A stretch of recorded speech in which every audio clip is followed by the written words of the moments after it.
And all these senators walking through. It's like just the funniest little tradition. And this is someplace called Statuary Hall. And this means that the president, Donald Trump's going to give a speech at 9 o'clock. Because if JD's walking in, well, get ready. JD's going to be sitting right behind Donald Trump, along with the Speaker of the House. Rand Paul, okay. Nothing but love, Rand Paul. Yeah, Adam Schiff. What a freaking loser. What a loser. Okay, all right. Eric Schmidt. He's our boy. Eric Schmidt is from Missouri. He's regularly on the program. There we go. Finally, give us the big wide shot. There we go. All right, who else we got? What other? Looking for a way to stretch the dollar? With Insurify, you can cut your car insurance bill in half. Okay. Getting a deal on car insurance from Insurify is super easy, and all you need is a phone. Eric Schmidt is from Missouri. He's regularly on the program. There we go. Finally. So again, you have members of the cabinet, and J.D. Vance is there. He's of course the president of the Senate. For a way to stretch the dollar? He's there with Insurify, walking you can cut all your of the car senators insurance bill into in the half. House. Okay. Getting a deal on car insurance from Insurify is super A special little easy. All you need tradition is a phone. where they all walk. Eric Schmidt. All right. There he is. There we go. Freaking yeah. This is our man. This is Senator Johnson. Hello. Senator Johnson What are you is doing? awaiting J.D. Vance. How you doing, Dale? Who's walking in. Now look at them all go. Snap to it. Snap to it. It's We have raining some here audio on today, this. Dale. Let's hear it. How Let's you hear it. doing? This is J.D. Vance's reception. J.D. Vance's reception. Hell yeah. Here we go. And John Thune. Ooh, I just like what like, man, don't ever say I never like don't ever say I didn't change my tune on things. Right? Perfectly happy to be evidence-based man. John Thune. I didn't like him. I didn't like some of his old tweets. I didn't like some of the stuff that he had done. He tried to be such a loyal little soldier. Amy Klobuchar of Minnesota. Oh yeah, can you hear him? Oh, well, let's listen in. Let's listen in. People's hands on the side, John Barrasso. Oh, okay. I don't want to hear the talking heads. I want to hear like the members of Congress if we can pick up on their conversation. But got it. JD being welcomed like a That's good. You're doing conquering great. hero. Yeah, it's been raining here all Walking day. in, clapping backs, taking selfies. Look at JD go. JD just rolling, man. Having a good old laugh. There with Tom Cotton. Now, what you're going to have is you're going to have members of the House who sit literally all day. And only members of the House can save seats. They sit all day. They save their seats. They're at a rock concert or something. And so they all save their seats to take selfies and stuff right there on the edge, right there in the corner. You see Corey Mills is there. And Nancy Mace. Nancy Mace having a chat. J.D. Vance. Corey Mills.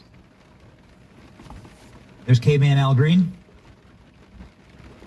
Al Green with his cane. Byron Donalds, the next governor of Florida. Holla at ya. Oi. There we go. JD getting just a very warm reception here, man. Very warm reception.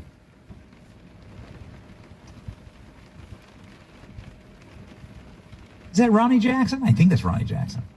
That's Ronnie Jackson, the former doctor for Donald Trump and Barack Obama. Sitting there chilling. Ronnie Jackson's the man. You got the Joint Chiefs and the heads of all the military will be there listening to the Commander-in-Chief.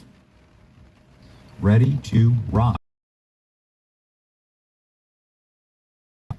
Eastern Standard Time, which means we are literally minutes away. And J.D. Vance, old lady called Virginia Fox, who's a congresswoman from Virginia, ironically, and she's sassy. She's like 90 years old, She is sassy. Yes! How is this even possible? Yes. Awesome. Okay. She ran. Okay. We got the Secretary of Agriculture. Sorry, you all hear me like screaming on the entire stream. I've been screaming offline. You got the Secretary of Agriculture here, Brooks Rollins. What's going on, Brooke? Well, it's a big night. Madame Secretary. Brooke. Madame please. Secretary. Sorry. Well, this is how much I love you. Should I curtsy? I should curtsy. Yeah, well, a deep curtsy. Yes. This is how much I love you. We are literally holding in the cabinet room. We're 10 minutes away from walking in, and someone said, Benny really wants to have you. And so we just ran. I took my high heels off, and we ran from the holding room here to see back. You'll be right back. I know. I'm so happy to see you. Okay, gotta ask you about Maha. You're like one of the original Maha. Yeah. Now everyone's like, my wife's like, gotta ask her. You gotta ask her. Make food healthy for our children. I know. It's time. Save American farmers. I mean, we're at such a crossroads in America on so many different policy issues. But for me, what a joy to take this job, to work with American farmers, to preserve the backbone of our country. I mean, the fighters in the revolution were farmers. This goes back to the beginning. But then to marry that with the Make America Healthy Again and work to, I mean, we have the unhealthiest population in the world, in the developed world, the chronic disease, the obesity in our children. I mean, all of these are major issues. But again, to be able to pull all those together, I was just with the cabinet, and we are all like family. It's literally like a big fun party whenever we're together. Obviously, there's a lot of very serious issues, but there's so much joy in this work, and so the Maha is definitely part of that. You're gonna be in the speech? I don't know. Well, I did see a copy of the speech earlier. Okay. So yeah, you put some things in there. The speech is a little. The president, what would you like for me to say? Epic. The speech is Don't epic. forget this channel's Not 100% viewer shockingly, money. because it is Donald Trump. But no, I think that the American Don't people. forget And to like, listen, the State of the share it Union is out. really important. It's called a joint session because he hasn't been president yet, but it's basically the State of the Union, and this is one of the only times, if not the only time, and I remember this from staffing the last West Wing, that he can talk directly to the American people. And tens of millions of people watch this, both Republican, Democrat, and Independent. And I remember in the last administration, it was one of the few times we could really connect with those who watch, fake news, and we could really change hearts and minds. So I think you're going to see some of that tonight. I'm so excited. I'm sure you've gotten a little preview of the speech. Of course, you're not going to spoil it for us. But give us like the 35,000 foot perspective, just like Spike in the football, right? Yes. Just victory dance after victory dance. Yes, What's up? yes. Tonight, he's going to talk about the restoration of the American dream. And I know you've got an amazing story. I mean, anyone can do anything, and anything is possible. The little girl with a single mom who made $5 an hour supporting her family, who went to school on an agriculture scholarship, somehow ends up as the Secretary of I mean, this is only in America, right? Doesn't matter what your last name is, doesn't matter the color of your skin, doesn't matter how big your bank account is. Yes. All that matters is anything is possible if the government gets out of the way. Yes. And so he'll talk, I think, a little bit about that tonight, that restoration of the American dream. For the male, we have a big male audience. Yes. Can you please tell us about steaks? Can we get more cattle in this country? Please, We need more Secretary of steak. Agriculture, Rollins, Yes, please, I yes. beg of you, more steaks and cows. Yes, as a lover of cattle, we raise Hereford cattle, and my kids show cattle through 4-H. Yes, we are working on that.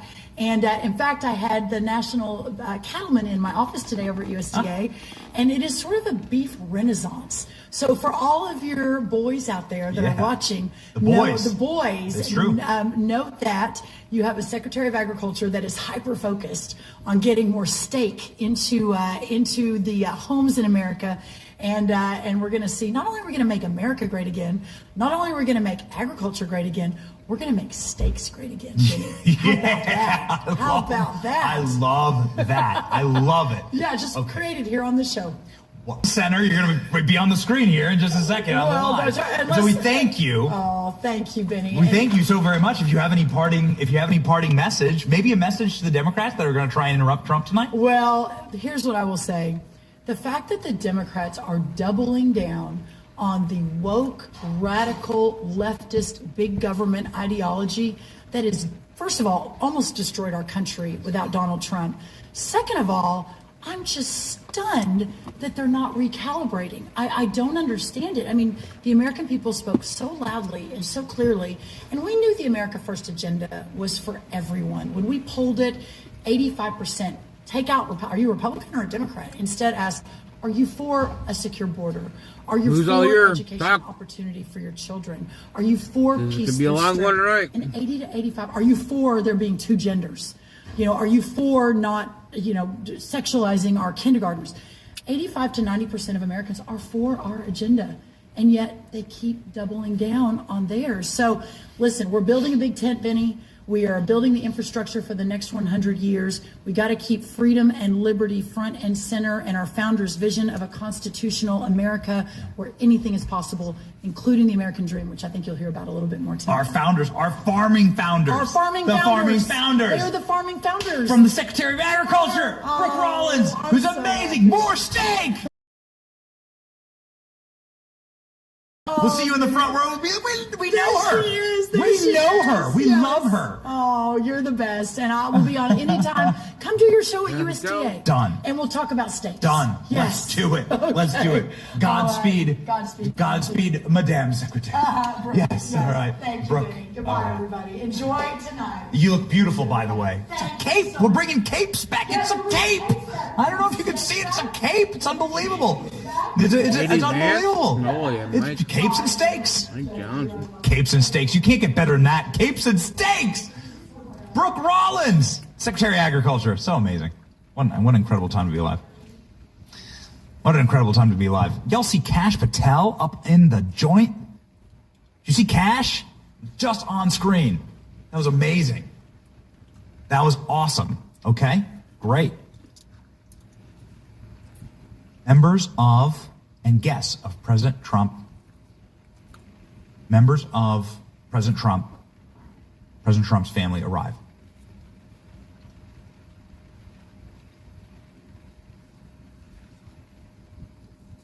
Okay?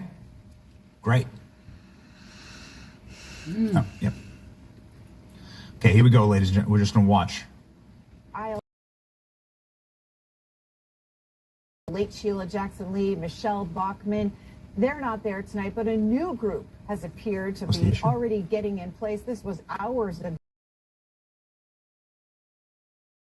Center aisle, and that included Representative Anna Paulina Luna, Republican of Florida, other Republicans, Andy Ogles of Kentucky, Marjorie Taylor Greene of Georgia, and Congresswoman Miller Meeks of Iowa, all lining up on the Republican side on the center aisle hours before the speech in hopes that they get to shake the president's hand when he comes down the aisle. Jason, Dick, has this become more of a blown-up event than it used to be? Or has this always been a lot of, razzmatazz? I think that, it depends on how far back you want to go. Lyndon Johnson in 1966 moved the speech from the mid-afternoon to the evening, in order to catch a better audience. And that was 1966. He saw that, television. Listen in here. Predecessor John F. Kennedy got elected, and he wanted Lyndon Johnson. Members of the committee on the part of the House to escort the President of the United States into the chamber. The following: the gentleman from Louisiana, Mr. Scalise; the gentleman from Minnesota, Mr. Emmer; the gentlewoman from Michigan, Mrs. McClain; the gentleman from North Carolina, Mr. Hudson; the gentleman from Pennsylvania, Mr. Reschenthaler; the gentleman from Utah, Mr. Moore; the gentlewoman from Indiana, Mrs. Houchin; from New York, Mr. Jeffries; the gentlewoman from Massachusetts, Ms. Clark; the gentleman from California, Mr. Aguilar; Colorado, Mr. Neguse; the gentlewoman from Washington, Ms. Delbene; the gentlewoman from Michigan, Mrs. Dingle. The President of the Senate, at the direction of that body, appoints the following senators as members of the committee on the part of the Senate to escort the President of the United States into the House chamber. The Senator from South Dakota, Mr. Thune. The Senator from Wyoming, Mr. Barrasso. The senator from Arkansas, Mr. Cotton. The senator from Oklahoma, Mr. Langford. The senator from West Virginia, Mrs. Capito. The senator from South Carolina, Mr. Scott. The senator from New York, Mr. Schumer. The senator from Illinois, Mr. Durbin.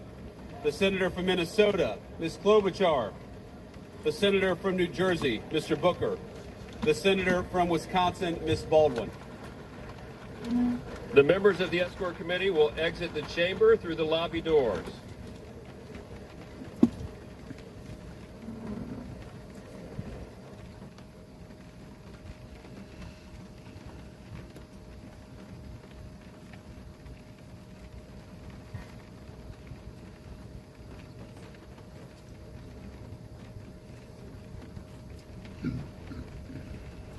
All right. Ladies and gentlemen, sorry, we're just catching up with our production team. What a rowdy couple hours we've had here. Just unbelievable. So we had multiple cabinet secretaries in on the live. We've had a dozen senators. We've had a dozen members of the House. Ooh, baby, is this Trump? Is this President Trump? Here we go. Speaker, the Dean of the Diplomatic Corps. Okay. All right. A bunch of fancy pants.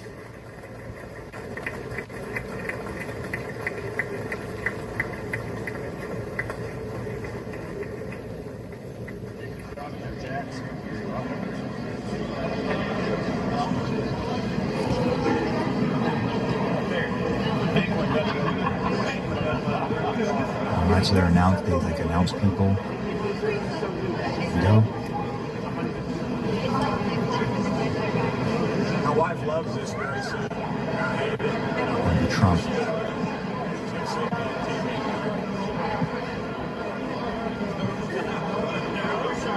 It's 8:56 p.m. Eastern Standard Time. J.D. Vance is in a clearly very good mood, is rolling with Mike Johnson. They're laughing their asses off. And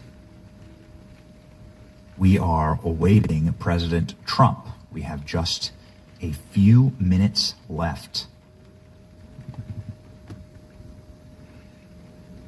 So we have some C-SPAN talking heads here. We have some, they've welcomed some dorks into Congress. And the diplomatic corps. We've seen President Trump's family. We've seen President Trump's kids. We've seen Kash Patel. Here's another one. Let's listen in. States Supreme Court. That's great. Here's your Supreme Court. Here's your Supreme Court. Here we go, ladies and gentlemen. Now it's go time. Now, will all the Supreme Court justices be there? Sometimes they get an attitude and they say, we're not going to listen to President Trump. Oh, we got Kagan there. Okay, we got Roberts, Brett Kavanaugh, Amy Coney Barrett. Recording Mike Davis is doing a very bad job. Sad. You have no Ketanji Brown Jackson. Would you look at that? No Ketanji Brown Jackson. Oh, no. So you do have some Supreme Court justices who decided to peace out. No Clarence Thomas. I didn't see Clarence Thomas, at least. Maybe you did. But if the Supreme Court is being welcomed in to the chamber, will be the man who dodged the bullet in the chamber that was shot right through his ear. The man who was pierced in the ear, as they would say.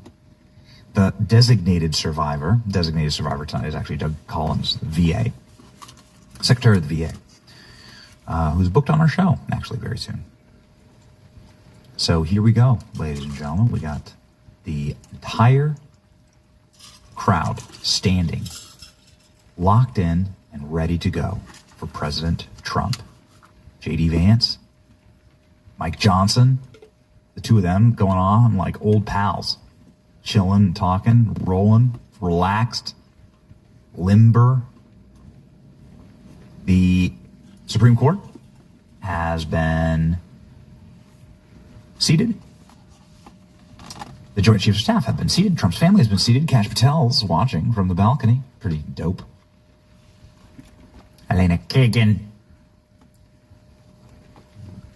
And soon, ladies and gentlemen, Donald Trump. It is 8:59 p.m. Eastern Standard Time, which means that Donald Trump is ready to rock. Are we all ready to go? So it's just talking heads right now. Just letting you know, I'm not talking over, right now there's no feed of Johnson. No microphone's been turned on. You will hear first when the little announcer lady, like in the King's Court, comes in and says, Mr. Speaker, the President of the United States of America. That's what she'll say. Right now it's just talking heads yapping on C-SPAN. So we're not going to let them yap at you. We're not going to let them yap at you. We got everyone covering the State of the Union here. Again, it is 9 p.m. Eastern Standard Time. Officially, the clock has struck.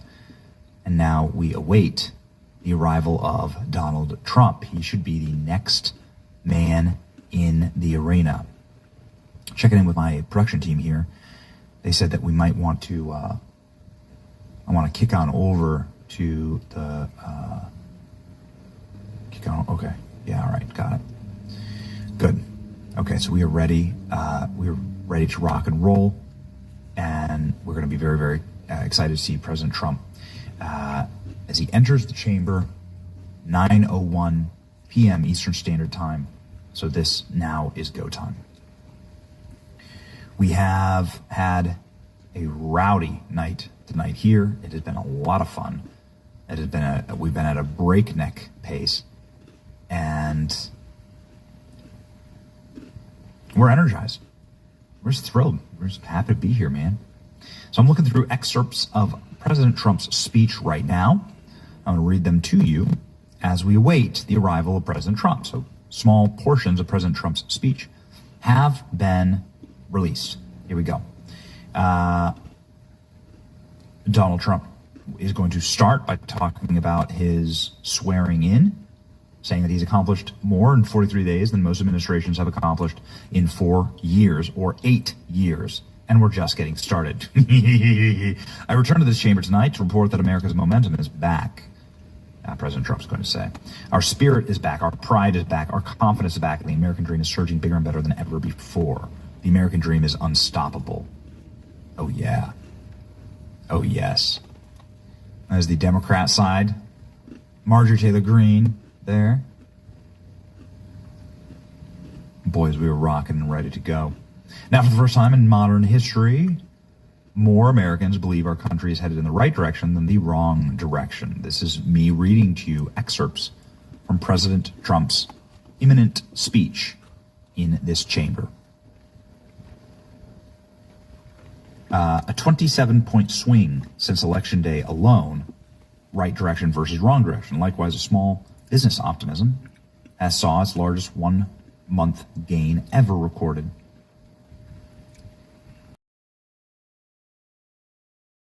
Economy and get dramatic and immediate relief to working families. As you know, we inherited from the last administration economic catastrophe. Their policies drove up energy prices and the cost of groceries. Ooh, Donald Trump's going to talk about the price of eggs. Good. Uh-oh. Are we ready? Okay. All right, here we go. More than that. And Melania Trump, who was it's going to be, that's not actually the door. Oh, you can see Kash Patel there. See Kash Patel in just the corner of the shot there? Here comes Mrs. Here comes Melania. Let's have a listen. Crank that audio. Yes. Earlier, they include some revenge porn victims Melania Trump's arrival. The father was killed in Butler, Pennsylvania. The crowd goes wild. Lincoln Riley families That's there. right. That's right. To answer your question, I wasn't surprised to see her. I mean, I think those were her first public remarks since Donald Trump took She's sitting next to U.S.A. Vance. There were some questions about how much she would be in Washington, how frequently she'd be around. But I think that there's a real office trying to do things much different. Is this it? This time around. Mr. Speaker, the president's cabinet. Here we go.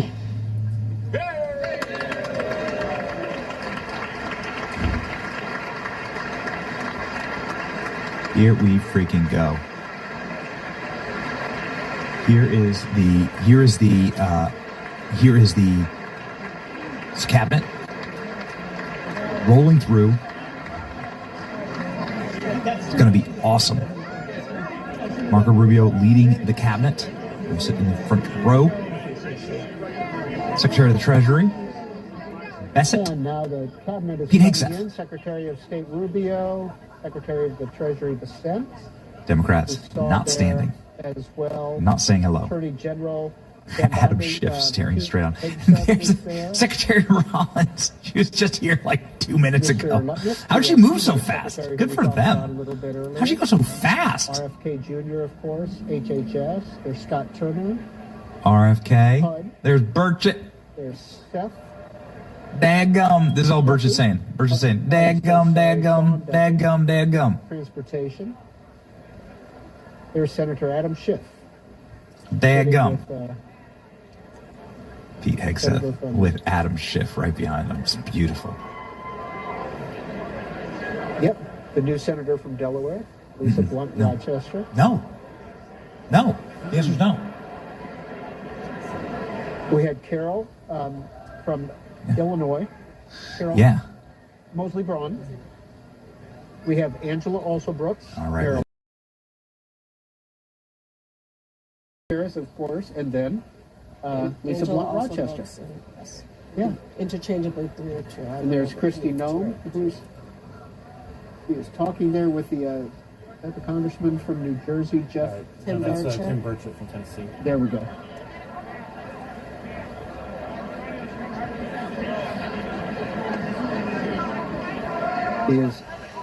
Is that Brooke Rollins, the Ag Secretary? Mm-hmm. It is sort of odd to have something like this with, I mean, there's so much, we're paying attention to the fashion because of like some of the protests and so forth, having just done the Oscars 2 nights ago. It's not quite as glamorous. Not quite the same. Not quite the same. But there's a lot more power. I would simply say, Jason, Dick, that nobody in the world cares what you or I are wearing.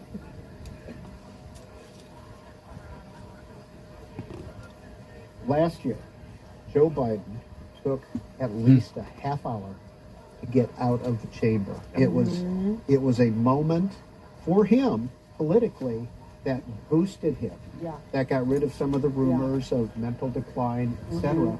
And he worked that room for a half an hour. It's one of the most, in a sense, iconic things I've ever seen in politics. Yeah. And do we expect President Trump to do the same, or I don't know. I don't know if he likes to chat. I don't know if President Trump will be there as long. I mean, in that span, Joe Biden had like 2 hot mic moments that went viral. I mean, he was there for forever. I don't know if you expect President Trump to be for that long. But the reality is that as I've talked to people close to him, he is enjoying this moment. He's happy to be back in the White House. He's happy to have a party that responds to him, that respects him. And he's happy, back to being the center of everything. And so I think you're going to see him show that happiness, shaking hands with his friends, shaking hands potentially with people who don't like him very much, Democrats, kind of pushing them to say something potentially. He's kind of reveling in this moment that he has now that he's back in the White House. And so I think he is going to be there a long time. Whether or not he's there as long as Joe Biden, I think only time will tell, because Joe Biden, I mean, I remember being there, covering it last year and being like, dang, can you leave? I'm trying to go home. So I did have an end of the night at your high school reunion. Yeah, it's like, wrap it up, Joe. So we'll see what Donald Trump does.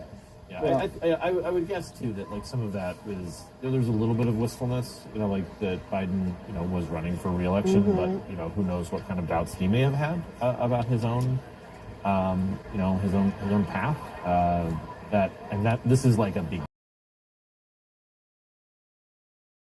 been in this loop for a while. Yeah, you can see that the cabinet is still not completely seated. And they're not going to bring him in while there's still people in the aisles, but he is nearby. He's in the holding room next to the chamber and should be coming in shortly. Just want to remind our viewers, obviously we're going to shut up. All right, ladies and gentlemen. All right, ladies and gentlemen, here we go. Come on, seriously.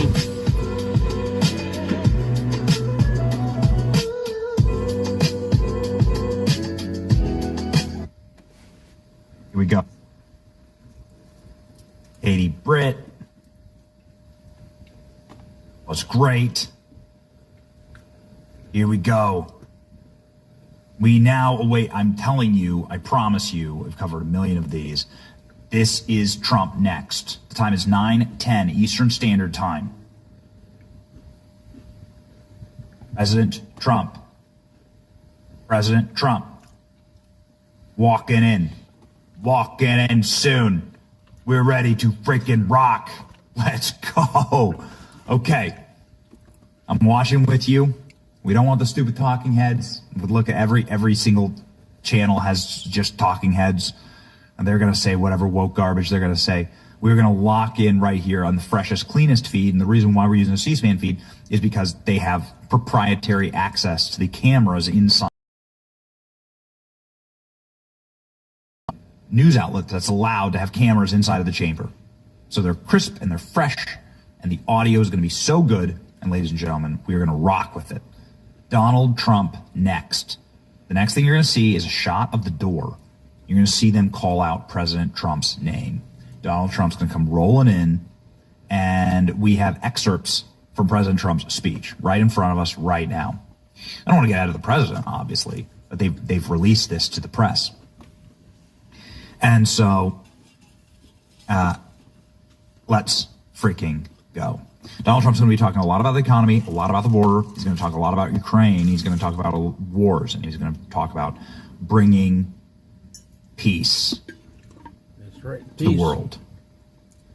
President Trump is going to talk about prices. He's going to talk about Joe Biden. He's going to talk about Barack Obama. And he's going to talk about Democrat leadership. He's going to roast libs. Let me tell you what, man. We're reading through some of the excerpts right now. It's crazy. Man, Donald Trump's going to go ham. So we are all seated and all prepared. This entire live has been a roundhouse of just kick-ass guests and people that we're just so excited to have on the program and so excited to see live. A lot of these people we've actually never met live. I never done anything live with. So, different energy, fun. 12 senators, 12 members of Congress, all of them there, and 2 members of Trump's cabinet. What an honor. How special. How fun was this all? And now they're all seated. The Supreme Court seated.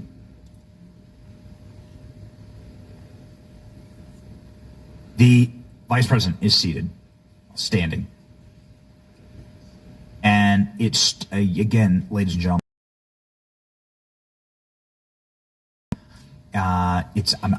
of course, we're not going to be talking over President Trump. There are no microphones other than the microphone right there at the dais. So there are no other microphones. So we have no audio. We just have every news channel just has a video of a feed, and you can't hear anyone talking. So we're just going to sit. We're just going to sit and lock in and be ready. The time is 9:13 p.m. Eastern Standard Time. President Trump do in seconds in the chamber. The Senate is seated. The House is seated while they're all standing. And Mike, here we go. Watch. There it is. How is that going to be? Go. Here we go. Mr. Speaker, the President of the United States.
Speaker Johnson, Vice President Vance, the First Lady of the United States,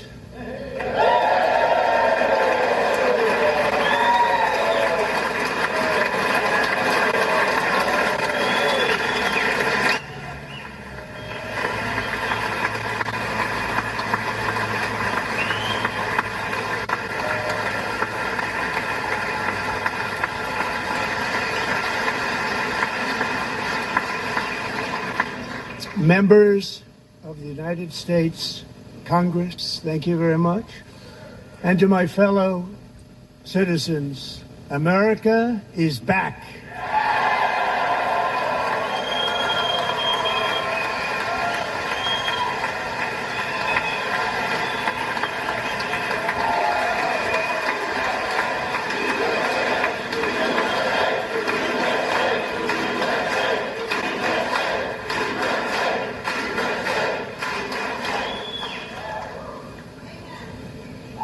6 weeks ago, I stood beneath the dome of this Capitol and proclaimed the dawn of the golden age of America. From that moment on, it has been nothing but swift and unrelenting action to usher in the greatest and most successful era in the history of our country.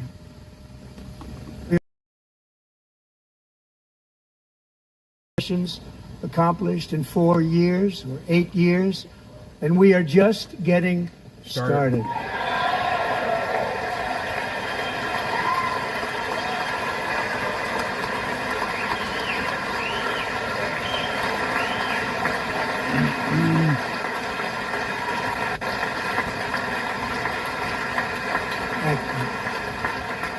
I return to this chamber tonight to report that America's momentum is back, our spirit is back, our pride is back, our confidence is back, and the American dream is surging bigger and better than ever before.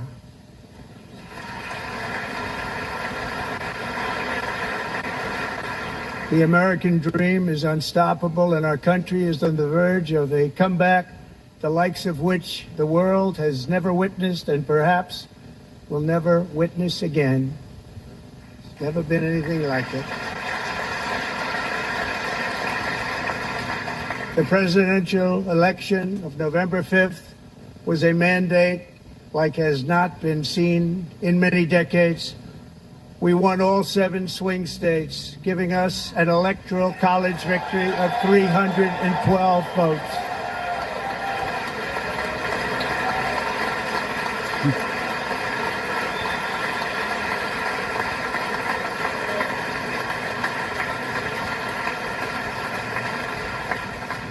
We won the popular vote by big numbers and won counties in our country.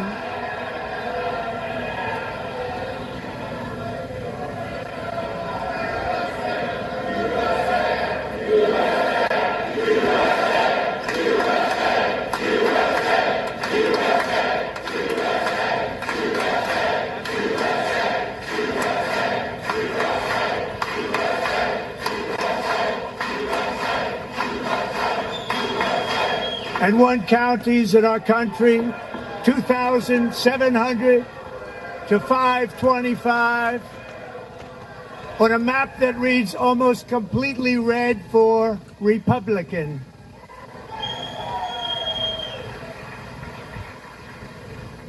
Now, for the first time in modern history, more Americans believe that our country is headed in the right direction than the wrong direction. In fact, it's an astonishing record, 27-point swing, the most ever.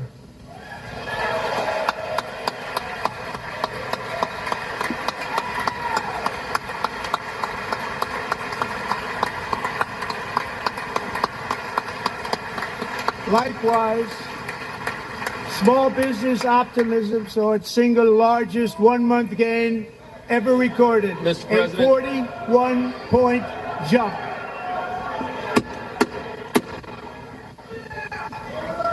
Members are directed to uphold and maintain decorum in the House and to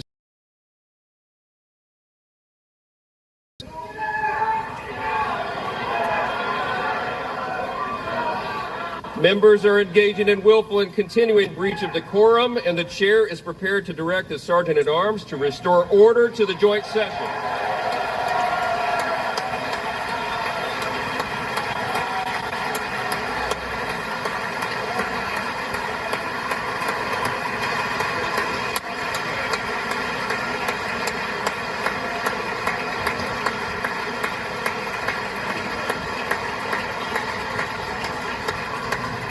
Mr. Green, take your seat.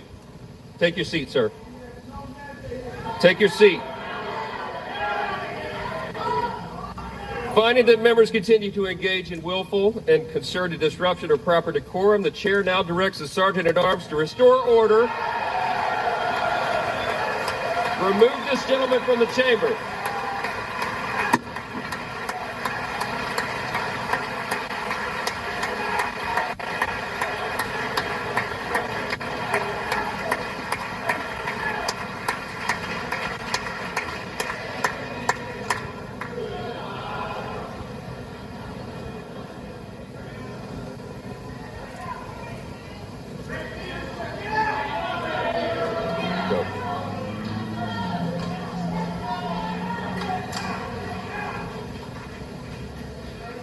Members are directed to uphold and maintain decorum in the House.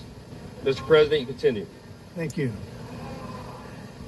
Over the past 6 weeks, I have signed nearly 100 executive orders and taken more than 400 executive actions, a record to restore common sense, safety, optimism, and wealth all across our wonderful land. The people elected me to do the job, and I'm doing it.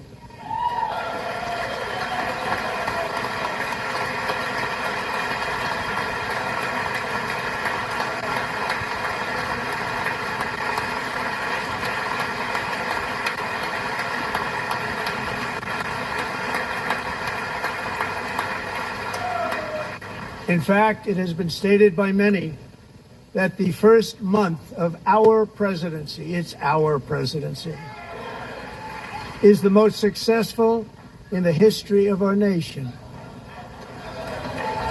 By many.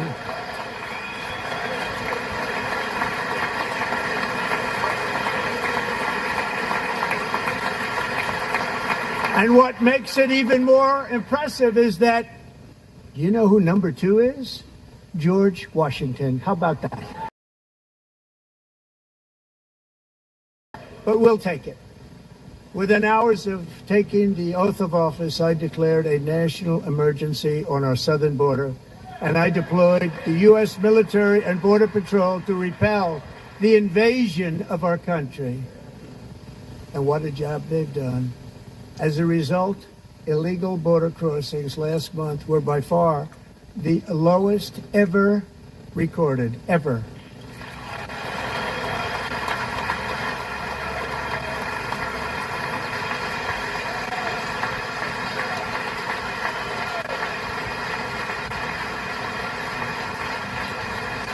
They heard my words and they chose not to come. Much easier that way. In comparison, under Joe Biden, the worst president in American history, there were hundreds of thousands of illegal crossings a month, and virtually all of them, including murderers, drug dealers, gang members, and people from mental institutions and insane asylums, were released into our country. Who would want to do that? This is my 5th such speech to Congress.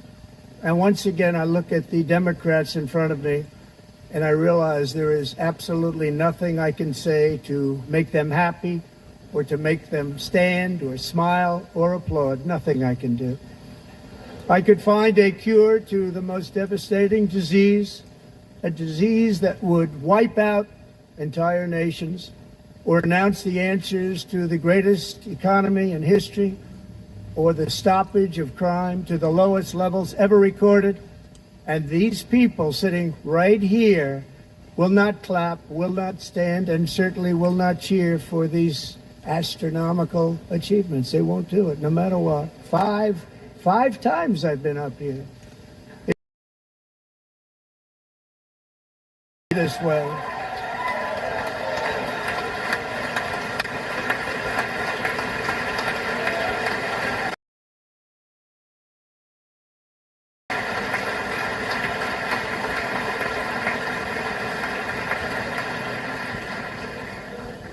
So Democrats sitting before me, for just this one night, why not join us in celebrating so many incredible wins for America? For the good of our nation, let's work together and let's truly make America great again. Yeah.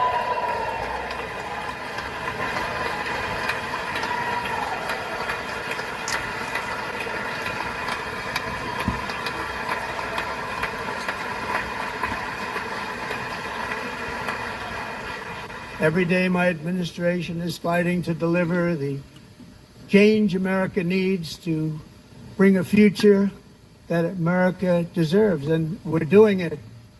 This is a time for big dreams and bold action. Upon taking office, I imposed an immediate freeze on all federal hiring, a freeze on all new federal regulations, and a freeze on all foreign aid.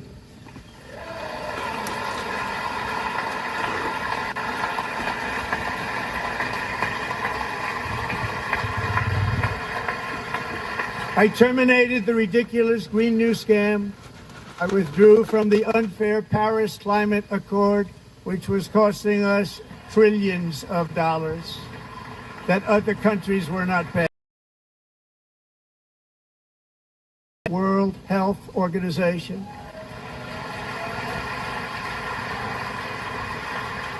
And I also withdrew from the anti-American UN Human Rights Council.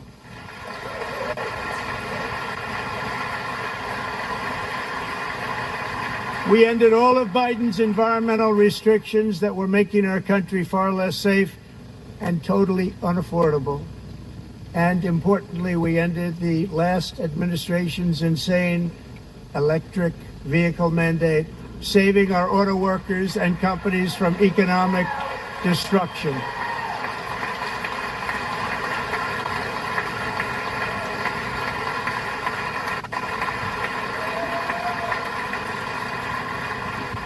To unshackle our economy, I have directed that for every one new regulation, 10 old regulations must be eliminated, just like I did in my very successful first term.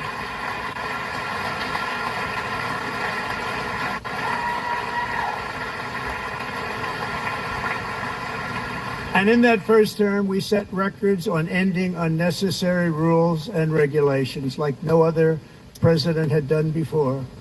We ordered all federal workers to return to the office. They will either show up for work in person or be removed from their job.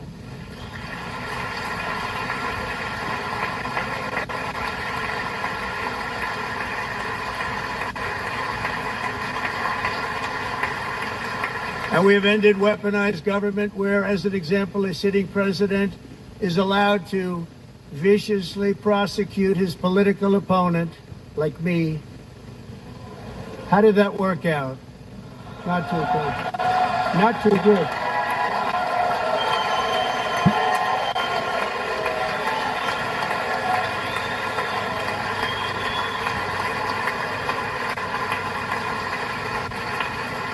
And I have stopped all government censorship and brought back free speech in America. It's back.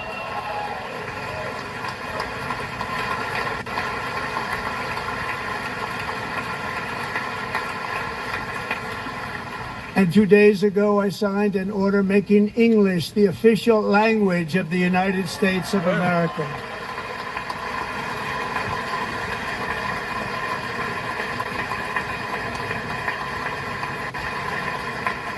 I renamed the Gulf of Mexico the Gulf of America.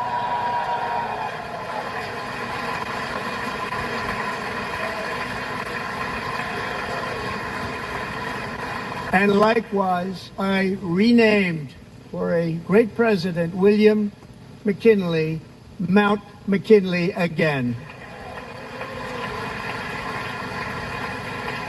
Beautiful Alaska. We love Alaska.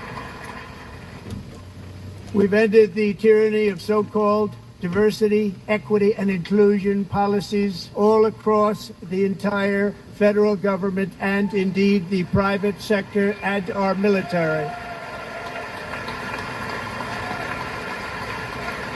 And our country will be woke no longer.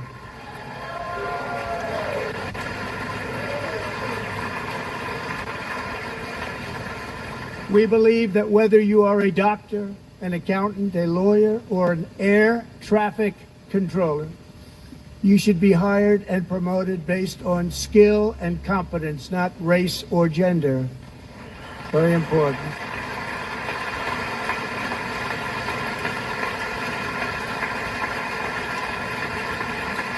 You should be hired based on merit. And the Supreme Court, in a brave and very powerful decision, has allowed us to do so. Thank you. Thank you very much. Thank you. We have removed the poison of critical race theory from our public schools, and I signed an order making it the official policy of the United States government that there are only two genders, male and female.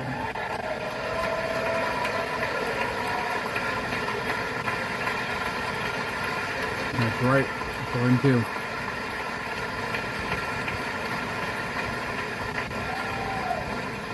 I also signed an executive order to ban men from playing in women's sports.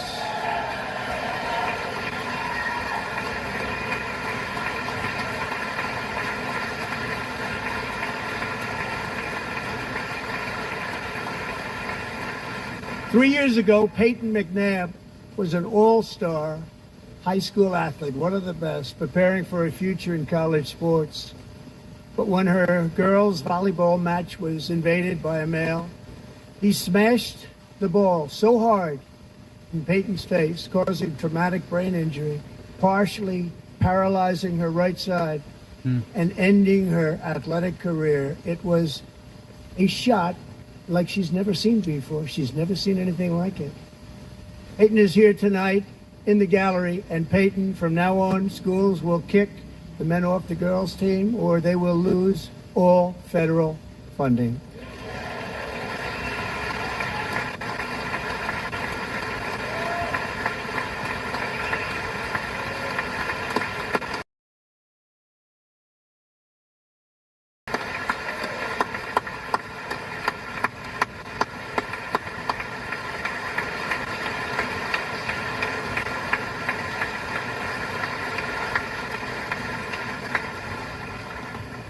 And if you really want to see numbers, just take a look at what happened in the women's boxing, weightlifting, track and field, swimming, or cycling, where a male recently finished a long-distance race 5 hours and 14 minutes ahead of a woman for a new record by 5 hours. Broke the record by 5 hours. It's demeaning for women, and it's very bad for our country. We're not going to put up with it any longer.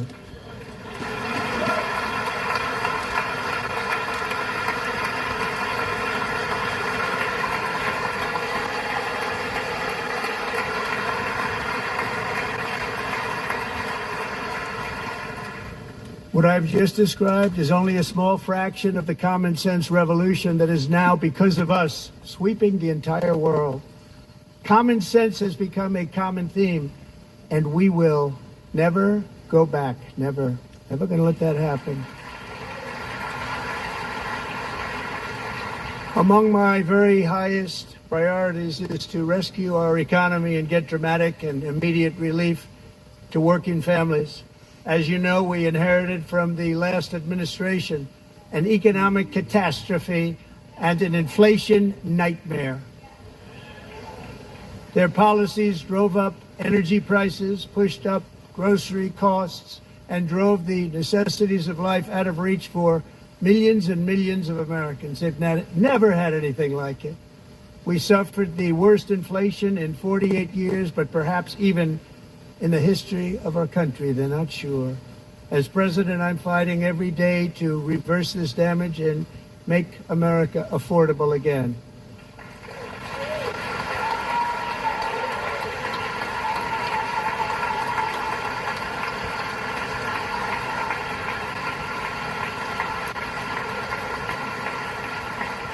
Joe Biden especially let the price of eggs get out of control. The egg price is out of control, and we're working hard to get it back down. Secretary, do a good job on that. You inherited a total mess from the previous administration. Do a good job. Who's faster? We have the ultimate match between a track star and Self's free rent reporting, and the loser gets a chilling ice bath with this right here. A major focus of our fight to defeat inflation is rapidly reducing the cost of energy. The previous administration cut the number of new oil and gas leases by 95%, slowed pipeline construction to a halt, and closed more than 100 power plants. We are opening up many of those power plants right now.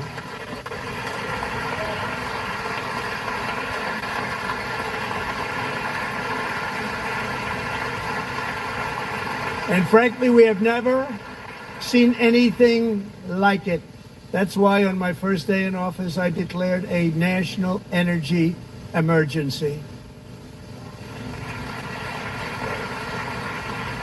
As you've heard me say many times, we have more liquid gold under our feet than any nation on earth, and by far. And now I fully authorize the most talented team ever assembled to go and get it. It's called Drill, Baby, Drill.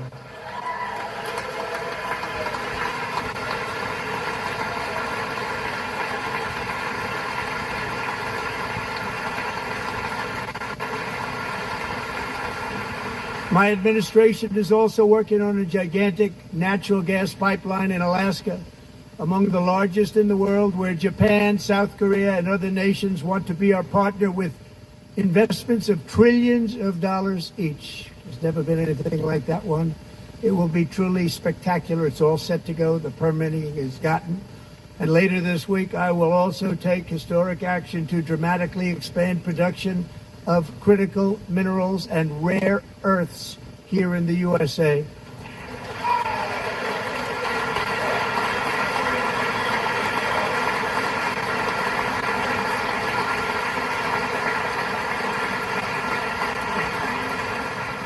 To further combat inflation, we will not only be reducing the cost of energy, but will be ending the flagrant waste of taxpayer dollars.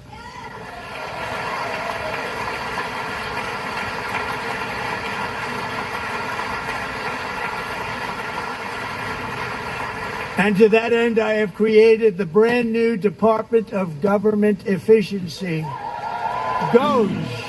Perhaps you've heard of it. Perhaps.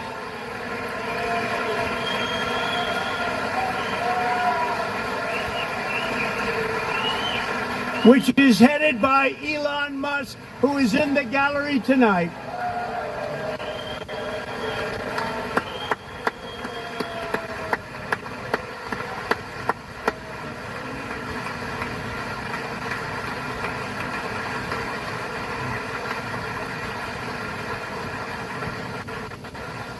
Thank you, Elon. He's working very hard. He didn't need this. He didn't need this. Thank you very much. We appreciate it. Everybody here, even this side, appreciates it, I believe. They just don't want to admit that. Just listen to some of the appalling waste we have already identified. $22 billion from HHS to provide free housing and cars for illegal aliens. $45 million for diversity, equity, and inclusion scholarships in Burma. $40 million to improve the social and economic inclusion of sedentary migrants. Nobody knows what that is. $8 million to promote LGBTQI+ in the African nation of Lesotho, which nobody has ever heard of. $60 million for indigenous peoples and Afro-Colombian empowerment in Central America. $60 million. Transgender. This is real. $32 million for a left-wing propaganda operation in Moldova. $10 million for male circumcision in Mozambique. $20 million for the Arab Sesame Street in the Middle East. It's a program, $20 million for a program. $1.9 billion to recently created Decarbonization of Homes Committee, headed up, and we know she's involved. Just at the last moment, the money was passed over by a woman named Stacey Abrams. Have you ever heard of her? A $3.5 million consulting contract for lavish fish monitoring. $1.5 million for voter confidence in Liberia. $14 million for social cohesion in Mali. $59 million for illegal alien hotel rooms in New York City. He's a real estate developer. He's done very well. $250,000 to increase vegan local climate action innovation in Zambia. $42 million. $14 million for improving public procurement in Serbia. $47 million. Asia. Asia's doing very well with learning. I don't know what we're doing. We should use it ourselves. And $101 million for DEI contracts at the Department of Education. The most ever paid. Nothing even like it. Under the Trump administration, all of these scams, and they're far worse, but I didn't think it was appropriate to talk about them. They're so bad. Many more have been found out and exposed and swiftly terminated by a group of very intelligent, mostly young people, headed up by Elon, and we appreciate it. We found hundreds of billions of dollars of fraud.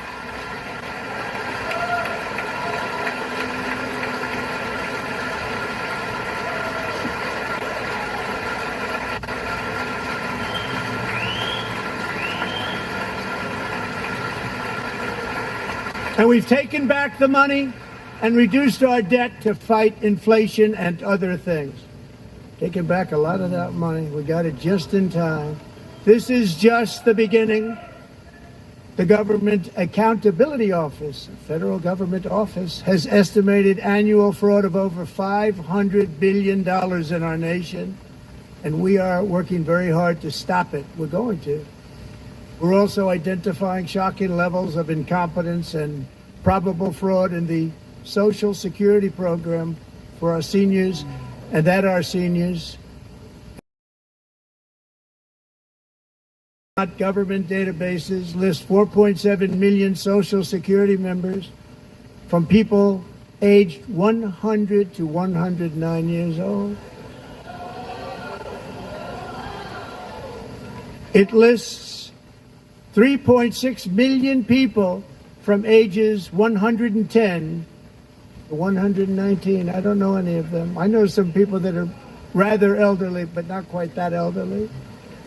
3.47 million people from ages 120 to 129. 3.9 million people from ages 130 to 139. 3.5 million people from ages 140 to 149. And money is being paid to many of them. And we're searching right now. In fact, Pam, good luck. Good luck. You're going to find it. But a lot of money is paid out to people because it just keeps getting paid and nobody does. And it really hurts Social Security and hurts our country. 1.3 million people from ages 150 to 159, and over 130,000 people, according to the Social Security databases, are age over 160 years old. We have a healthier country than I thought, Bobby.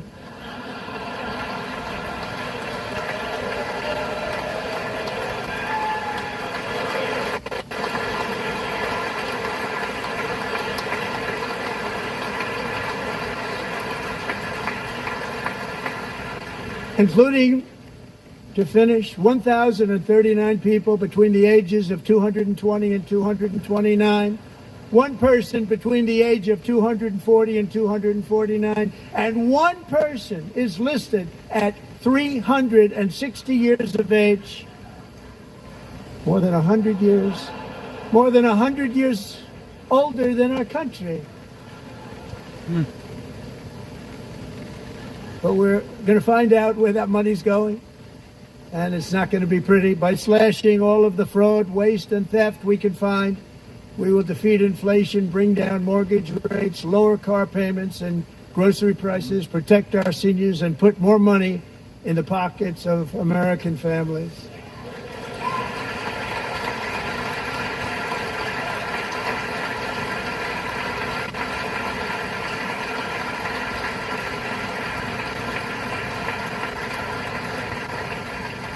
And today, interest rates took a beautiful drop, big, beautiful drop. It's about time.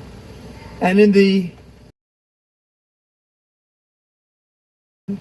24 years, balance the federal budget. We're going to balance it.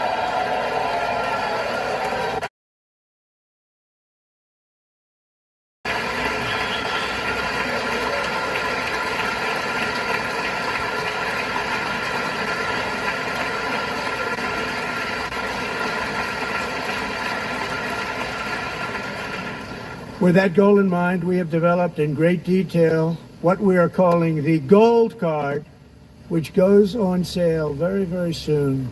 For $5 million, we will allow the most successful job-creating people from all over the world to buy a path to U.S. citizenship. It's like the Green Card, but better and more sophisticated.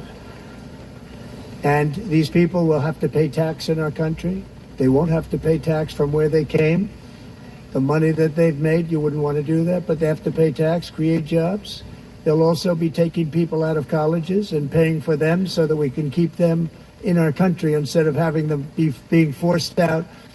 Number one, at the top school, as an example, being forced out and not being allowed to stay and create tremendous numbers of jobs and great success for a company out there. So while we take out the criminals, killers, traffickers, and child predators who are allowed to enter our country under the open border policy of these people, the Democrats, the Biden administration, the open border insane policies that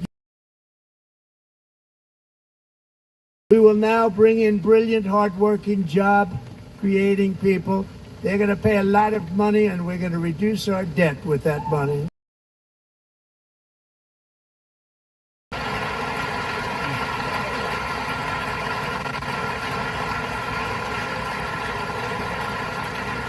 Americans have given us a mandate for bold and profound change. For nearly 100 years, the federal bureaucracy has grown until it has crushed our freedoms, ballooned our deficits, and held back America's potential in every possible way. The nation founded by pioneers and risk takers now drowns under millions and millions of pages of regulations and debt. Approvals that should take 10 days to get instead take 10 years, 15 years, and even 20 years before you're rejected. Meanwhile, we have hundreds of thousands of federal workers who have not been showing up to work. My administration will reclaim power from this unaccountable bureaucracy, and we will restore true democracy to America again.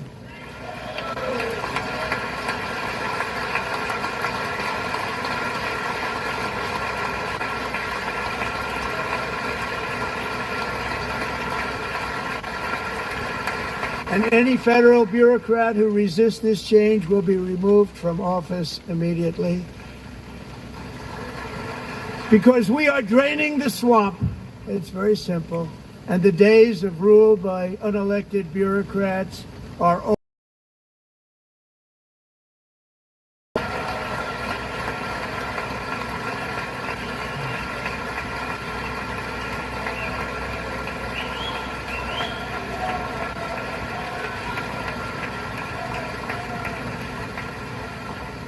And the next phase of our plan to deliver the greatest economy in history is for this Congress to pass tax cuts for everybody. They're in there. They're waiting for you to vote. And I'm sure that the people on my right, I don't mean the Republican right, but my right here, I'm sure you're going to vote for those tax cuts, because otherwise I don't believe the people will ever vote you into office. So I'm doing you a big favor by telling you that. But I know this group is going to be voting for the tax.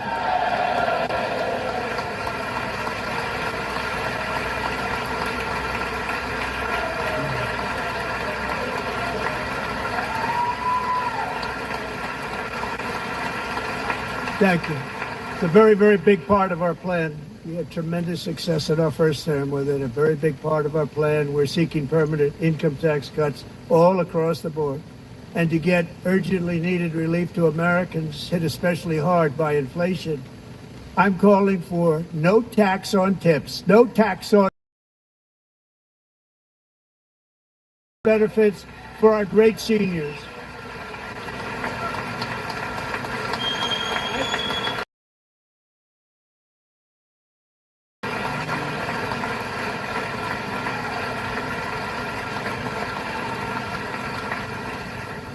And I also want to make interest payments on car loans tax deductible, but only if the car is made in America.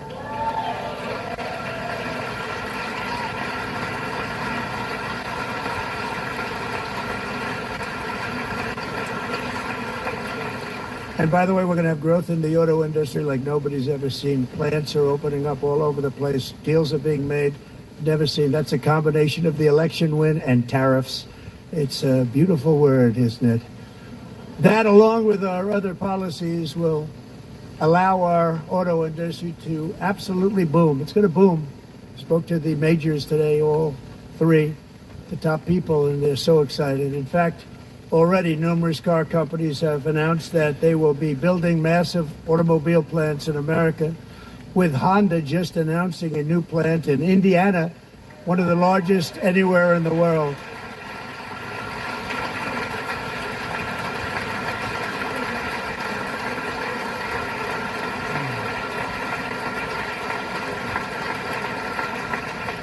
And this has taken place since our hopefully go down as one of the most important in the history of our country.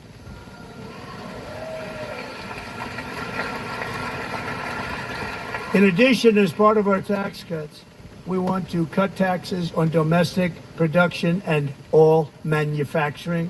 And just as we did before, we will provide 100% expensing. It will be retroactive to January 20th, 2025.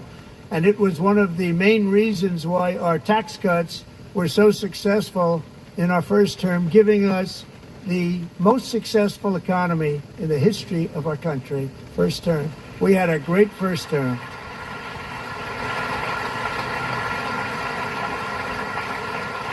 If you don't make your product in America, however, under the Trump administration, you will pay a tariff, and in some cases, a rather large one.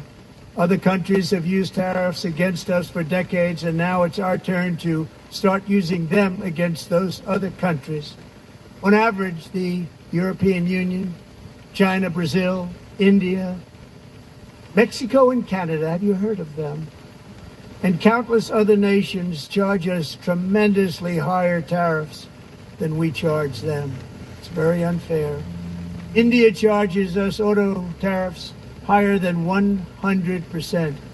China's average tariff on our products is twice what we charge them. And South Korea's average tariff is 4 times higher. Think of that, 4 times higher. And we give so much help militarily and in so many other ways to South Korea, but that's what happens. This is happening by friend and foe. This system is not fair to the United States and never was. April 1st, but I didn't want to be accused of April Fool's Day.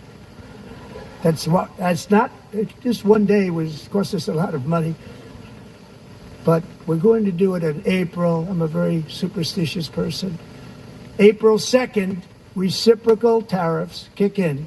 And whatever they tariff us, other countries, we will tariff them. That's reciprocal, back and forth. Whatever they tax us, we will tax them. If they do non-monetary tariffs to keep us out of their market, then we will do non-monetary barriers to keep them out of our market. There's a lot of that, too. They don't even allow us in their market. We will take in trillions and trillions of dollars and create jobs like we have never seen before. I did it with China and I did it with others, and the Biden administration couldn't do anything about it because there was so much money they couldn't do anything about it. We have been ripped off for decades by nearly every country on earth, and we will not let that happen any longer.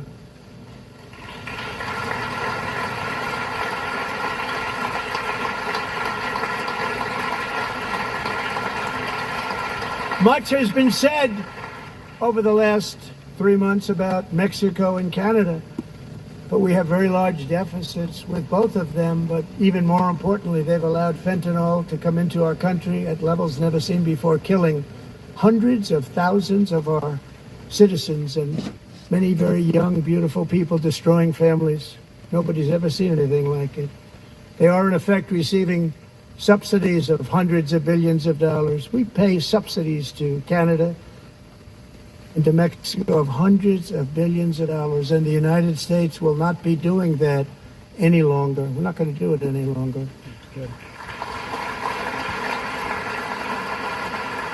Thanks to our America First policies we're putting into place, we have had $1.7 trillion of new investment in America in just the past few weeks. The combination of the election and our economic policies that people of SoftBank, one of the most brilliant anywhere in the world, announced a $200 billion investment. OpenAI and Oracle, Larry Ellison, announced $500 billion investment, which they wouldn't have done if Kamala had won. Apple announced $500 billion investment. Tim Cook called me. He said, I cannot spend it fast enough. It's going to be much higher than that, I believe. They'll be building their plants here instead of in China. And just yesterday, Taiwan Semiconductor has a tremendous amount, 97% of the market, announced a $165 billion investment to build the most powerful chips on earth right here in the U.S.A.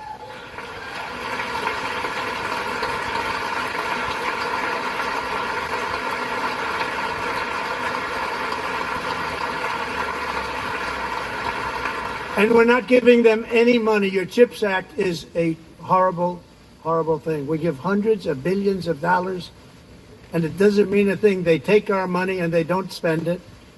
All that meant to them, we're giving them no money. All that was important to them was they didn't want to pay the tariffs, so they came and they're building, and many other companies are coming. We don't have to give them money. We just want to protect our businesses and our people. And they will come because they won't have to pay tariffs if they build in America. So it's very amazing. You should get rid of the CHIP Act, and whatever's left over, Mr. Speaker, you should use it to reduce debt or any other reason you want to.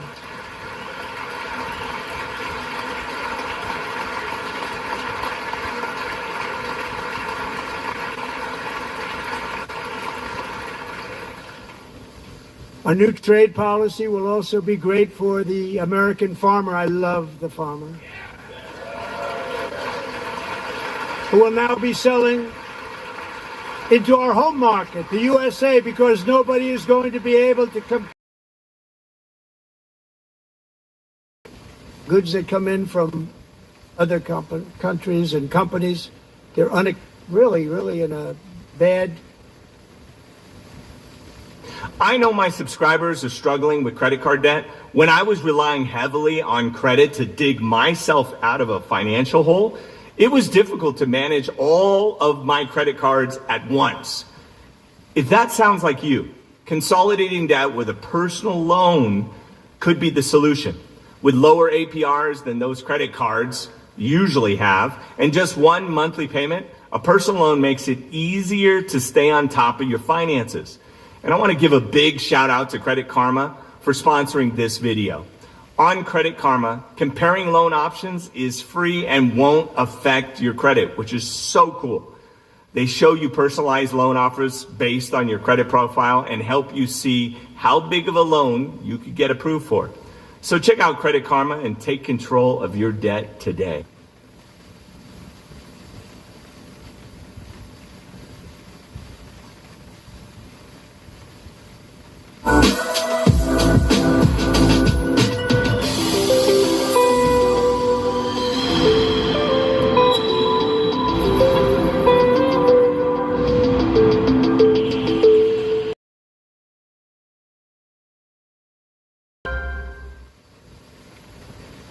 Is a proud American steelworker, fantastic person.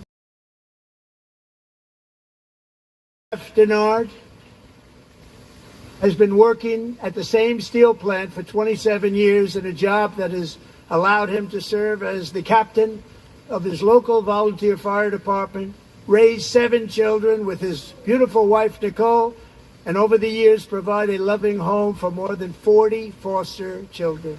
So great, Jeff.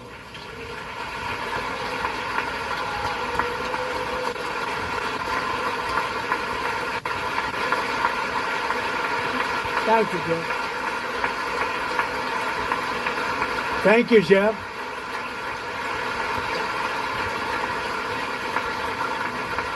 Stories like Jeff's remind us that tariffs are not just about protecting American jobs. They're about protecting the soul of our country. Tariffs are about making America rich again and making America great again, and it's happening, and it will happen rather quickly. There'll be a little disturbance. We're okay with that. It won't be much. No, you're not. Oh. And look where Biden took us. Very low, the lowest we've ever been. Jeff, I want to thank you very much. And I also want to recognize another person.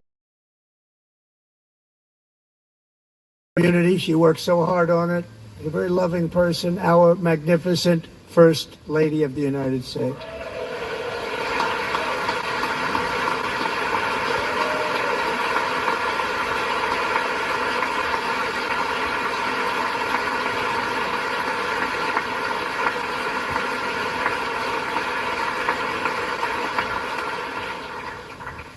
Melania's work has yielded incredible results, helping prepare our nation's future leaders as they enter the workforce. Our First Lady is joined by 2 impressive young women, very impressive. Haley Ferguson, who benefited from the First Lady's Fostering the Future initiative and is poised to complete her education and become a teacher. And Elliston Berry, who became a victim of an illicit deepfake image produced by a peer. With Elliston's help, the Senate just passed the Take It Down Act, and this is so important. Thank you very much, John. John Thune, thank you. Stand up, John. Thank you, John.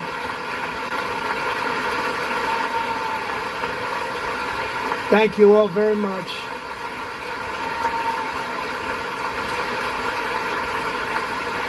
Thank you. And thank you to John Thune and the Senate.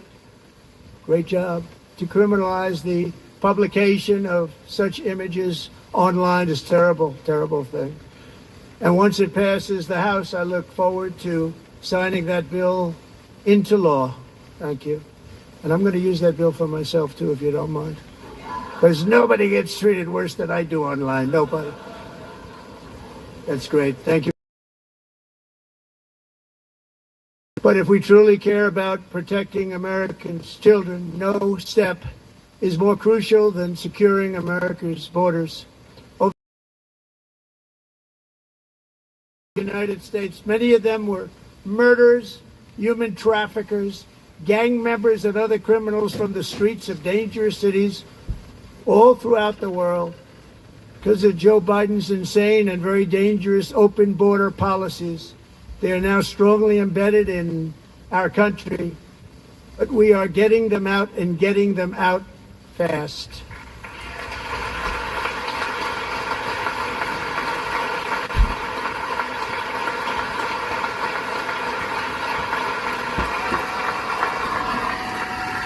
And I want to thank Tom Homan and Christy. I want to thank you and Paul of Border Patrol.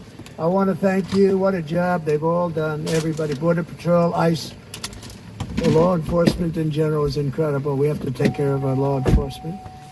We have to.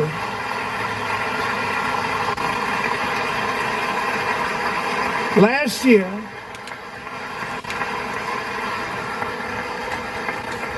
a brilliant 22-year-old nursing student named Laken Riley, the best in her class, admired by everybody, went out for a jog on the campus of the University of Georgia. That morning, Laken was viciously attacked, assaulted, beaten, brutalized, and stolen from us by a savage illegal alien gang member who was arrested while trespassing across Biden's open southern border and then set loose into the United States under the heartless policies of that failed administration. It was indeed a failed administration. He had then been arrested and released in a Democrat-run sanctuary city, a disaster, before ending the life of this beautiful young angel. With us this evening are Laken's beloved mother, Allison, and her sister, Lauren.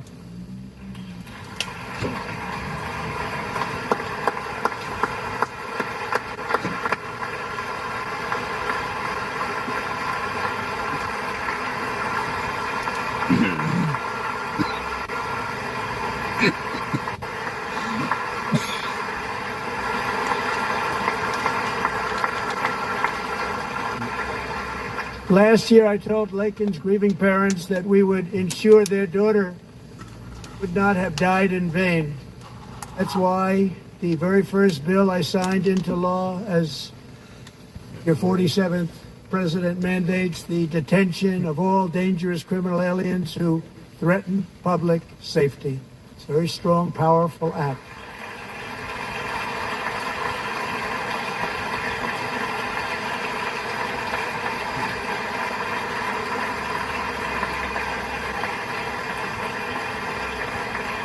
It's called the America will never, ever forget our beautiful Laken Hope Riley.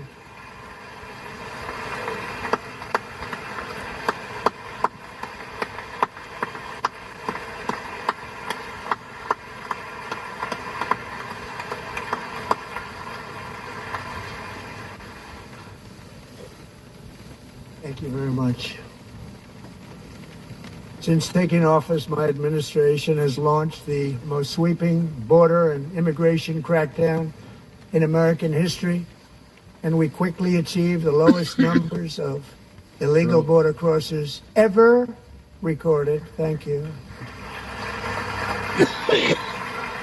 Oh, man, tell you got nothing better than.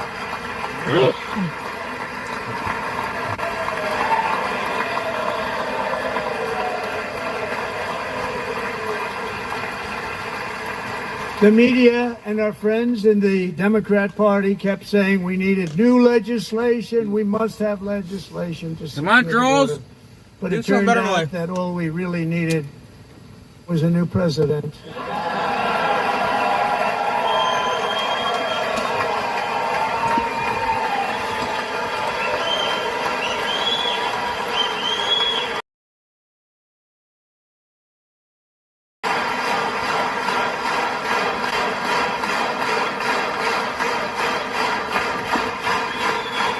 Thank you.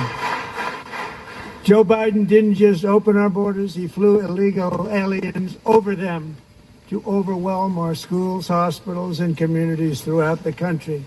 Entire towns like Aurora, Colorado, and Springfield, Ohio, buckled under the weight of the migrant occupation and corruption like nobody's ever seen before. Beautiful towns destroyed. Now, just as I promised in my inaugural address, we are achieving the great liberation of America. That's right.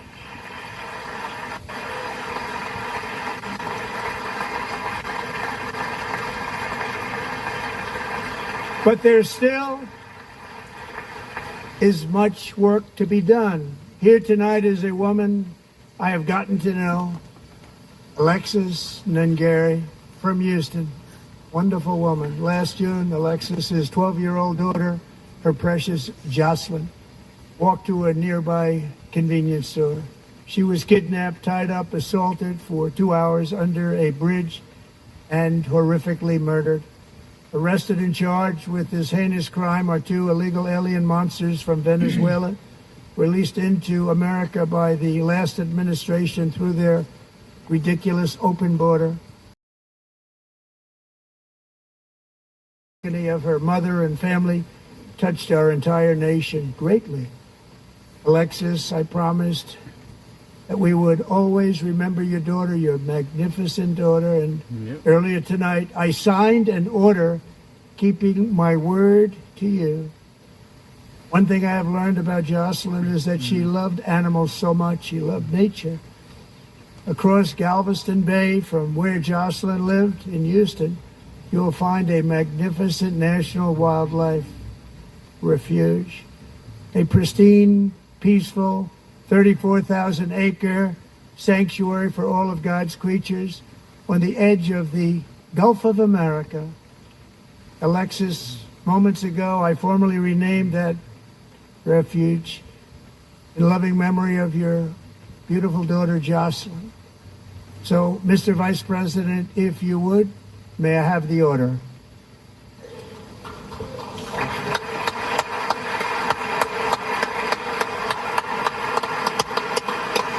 Oh, look at the Democrat Party. They're all mad because they're getting their way.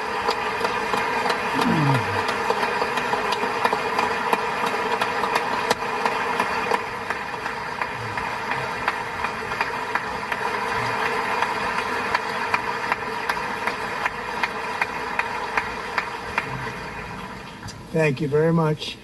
All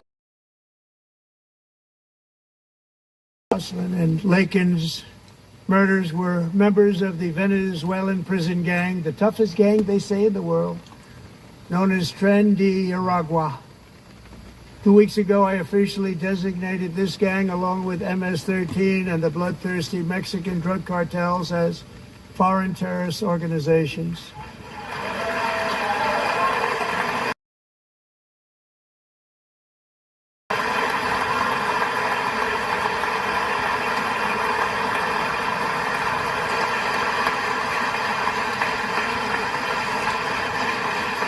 They are now officially in the same category as ISIS, and that's not good for them. Countless thousands of these terrorists were welcomed into the U.S. by the Biden administration. But now every last one will be rounded up and forcibly removed from our country, or, if they're too dangerous, put in jails, standing trial in this country, because we don't want them to come back ever. With us this evening is a warrior on the front lines of that battle, Border Patrol Agent Roberto Ortiz. Great guy.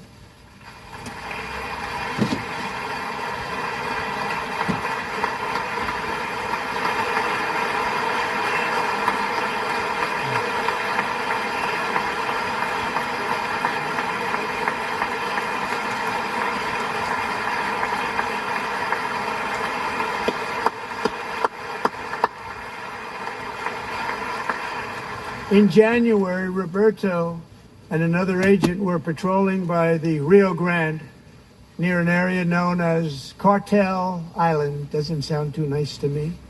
When heavily armed saw that his partner was totally exposed, at great danger, and he leapt into action, returning fire and providing crucial seconds for his safety, just barely. I have some of the prints of that event, and it was not good. Agent Ortiz, we salute you for your great courage and for your line of fire that you took, and for the bravery that you showed. We honor you, and we will always honor you. Thank you, Roberto, very much.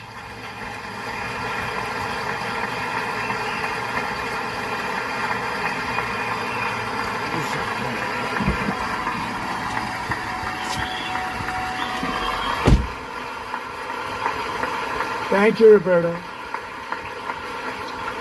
And I actually got to know him on my many calls to the border. He's a great, great gentleman. The territory to the immediate south of our border is now dominated entirely by criminal cartels that murder, rape, torture, and exercise total control. They have total control over a whole nation, posing a grave threat to our national security. The cartels are waging war in America, and it's time for America to wage war on the cartels, which we are doing.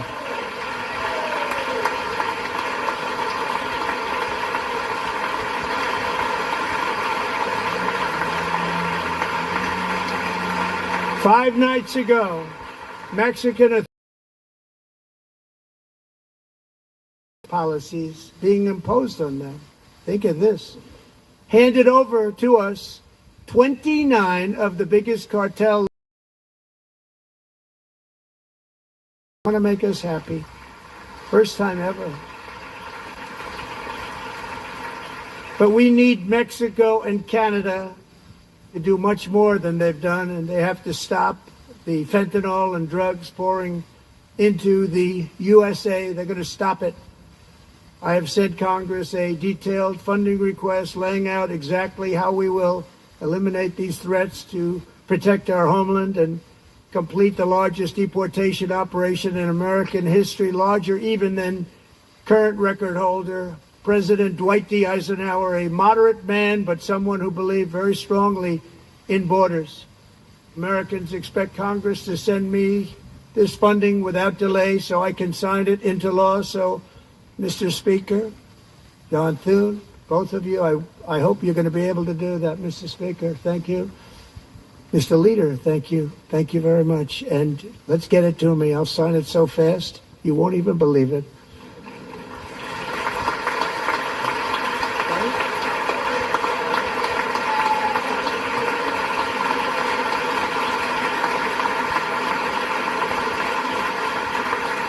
And as we reclaim our sovereignty, we must also bring back law and order to our cities and towns.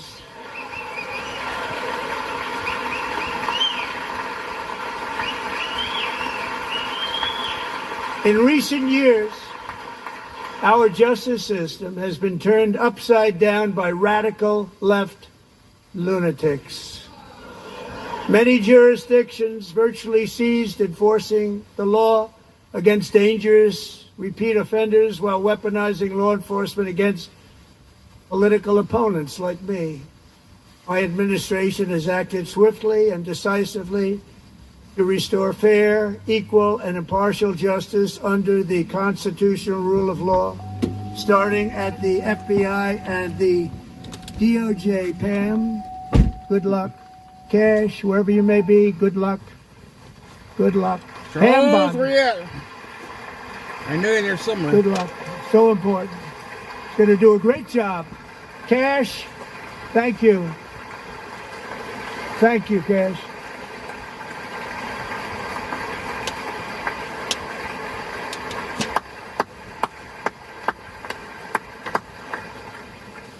They've already started very strong. They're going to do a fantastic job. You're going to be very proud of them.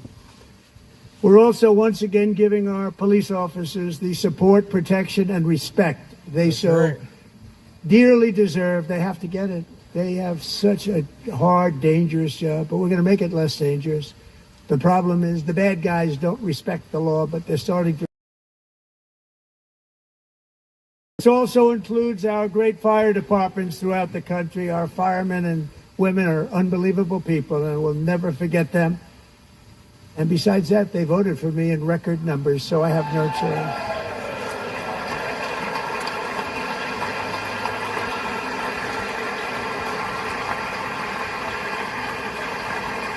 One year ago this month, 31-year-old New York police officer Jonathan Diller, unbelievably wonderful person and a great officer, was gunned down at a traffic stop on Long Island. I went to his funeral.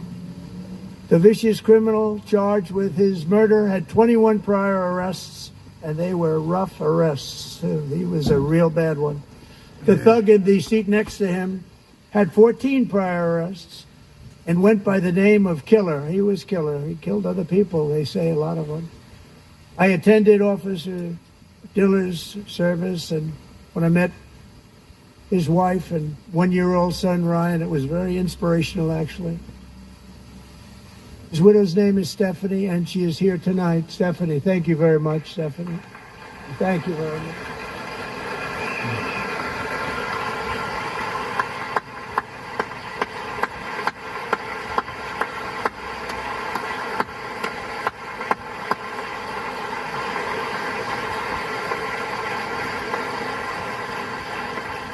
Stephanie, we're going to make sure that Ryan knows his dad was a true hero, New York's finest, and we're going to get these cold-blooded killers and repeat offenders off our streets, and we're going to do it fast. That's right. Got to stop it. Off the street. They get out with 28 arrests. They push people into subway trains. They hit people over the head, back of the head with baseball bats. We got to get them out of here. I've already signed an executive order requiring a mandatory death penalty for anyone who murders a police officer. Yep. And tonight I'm asking Congress to pass that policy into permanent law. Yep, they're going to be having.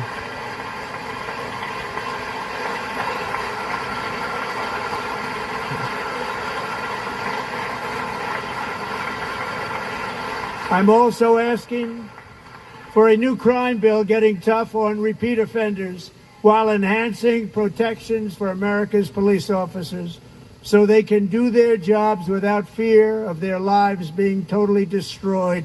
They don't want to be killed. We're not going to let them be killed. Joining us in the gallery tonight is a young man who truly loves our police. His name is DJ Daniel. He is 13 years old, and he has always dreamed of becoming a police officer.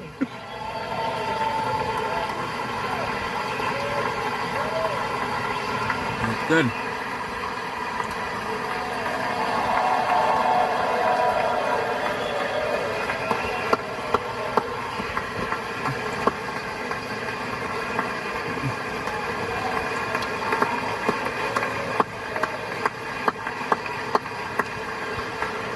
There goes Charles. They got in there.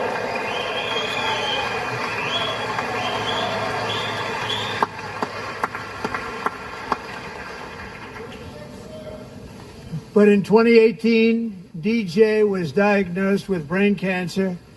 The doctors gave him 5 months at most to live. That was more than 6 years ago.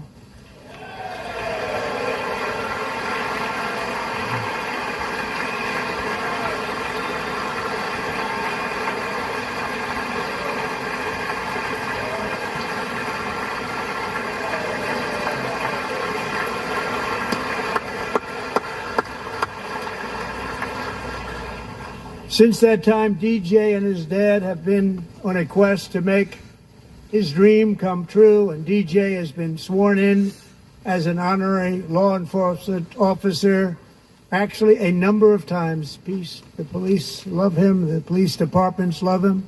And tonight, DJ, we're going to do you the biggest honor of them all.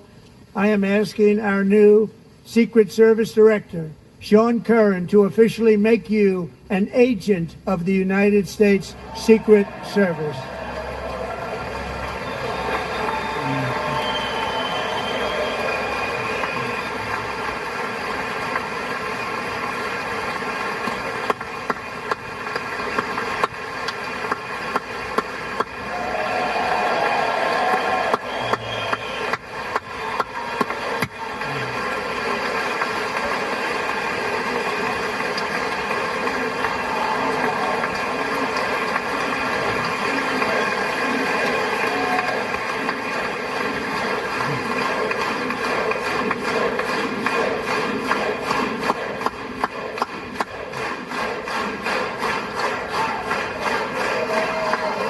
Thank you, DJ.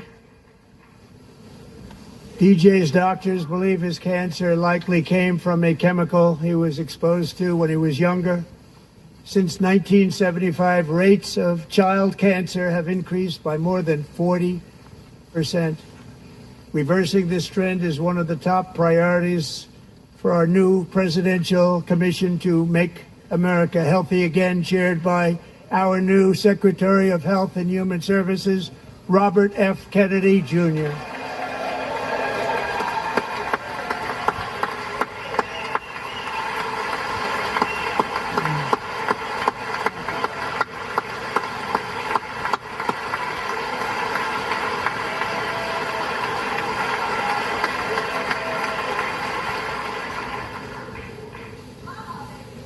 With the name Kennedy, you would have thought everybody over here would have been cheering. How quickly they forget. Our goal is to get toxins out of our environment, poisons out of our food supply, and keep our children healthy and strong. As an example, not long ago, and you can't even believe these numbers, 1 in 10,000 children had autism, 1 in 10,000. And now it's 1 in 36. Yeah. There's something wrong. 1 in 36. Think of that. So we're going to find out what it is, and there's nobody better than Bobby and all of the people that are working with you. You have the best to figure out what is going on. Okay, Bobby? Good luck. It's a very important job. Thank you. Go get it.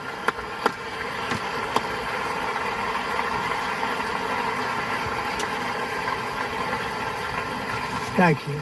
My administration is also working to protect our children from toxic ideologies in our schools. A few years ago, January, Little John and her husband discovered that their daughter's school had secretly socially transitioned their 13-year-old little girl. Teachers and administrators conspired to deceive January and her husband while encouraging her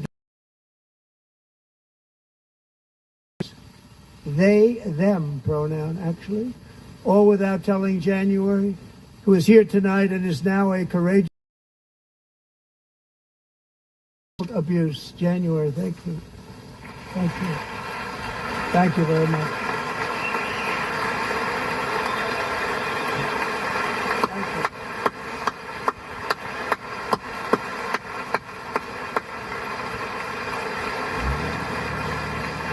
Thank you. Thank you. Stories like this are why, shortly after taking office, I signed an executive order banning public schools from indoctrinating our children with transgender ideology.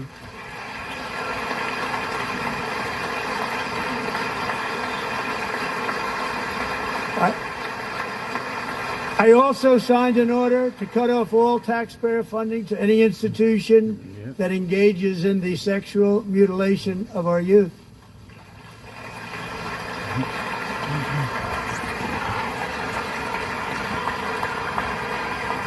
And now I want Congress to pass a bill permanently banning and criminalizing sex changes on children and forever ending the lie that any child is trapped in the wrong body. This is a big lie.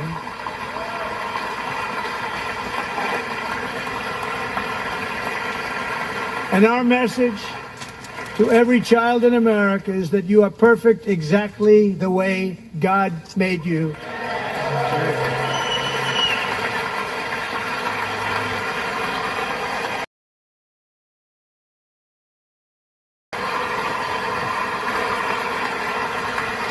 Because we're getting wokeness out of our schools and out of our military, and it's already out, and it's out of our society. We don't want it.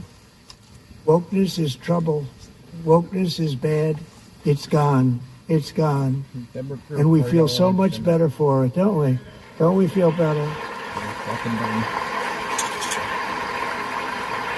Our service members won't be activists and ideologues. They will be fighters and warriors. They will fight for our country. And Pete, congratulations. Secretary of Defense. I ain't talking about wine. I ain't talking about beer. The only thing you gotta find a job. And he's not big into the woke movement, I can tell you. I know him well. I am pleased to report that in January, the U.S. Army had its single best recruiting month in 15 years and that all armed services are having among the best recruiting results ever in the history of our services. What a difference.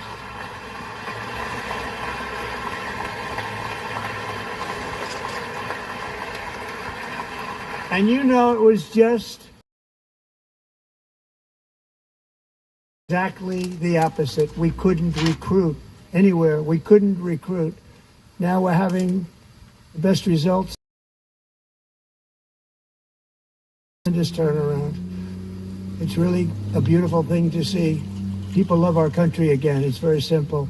They love our country and they love being in our military again. So it's a great thing, and thank you very much. Great job. Thank you.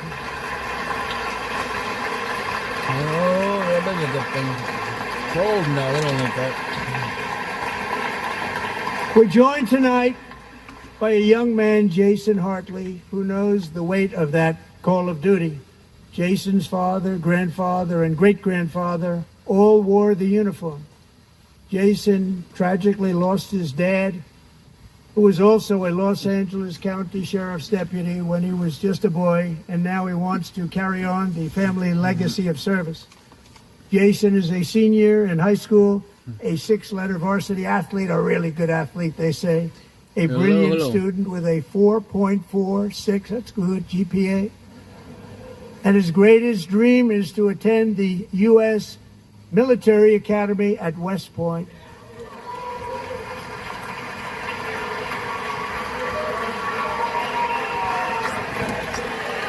No one's getting burned there, pros.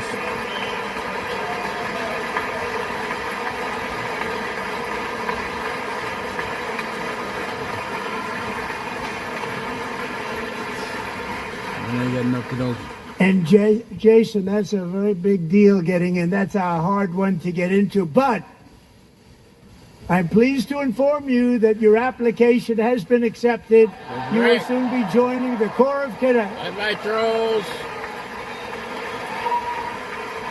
Bye-bye, trolls.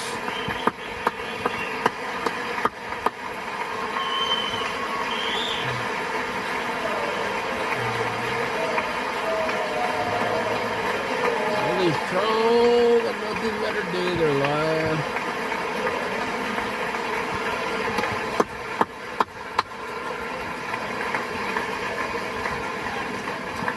Thank you.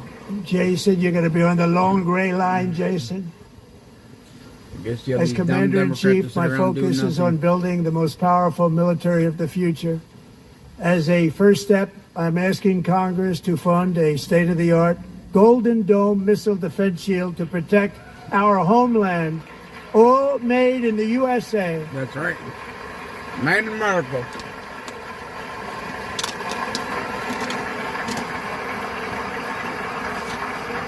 And Ronald Reagan wanted to do it long ago, but the technology just wasn't there, not even close. But now we have the technology. It's incredible, actually. And other places, they have it. Israel has it. Other places have it. And the United States should have it, too. Thank you. But it's a very, very important. This is a very dangerous world. We should have it. We want to be protected, and we're going to protect. Boost our defense industrial base. We are also going to resurrect the American shipbuilding industry, including commercial shipbuilding and military shipbuilding.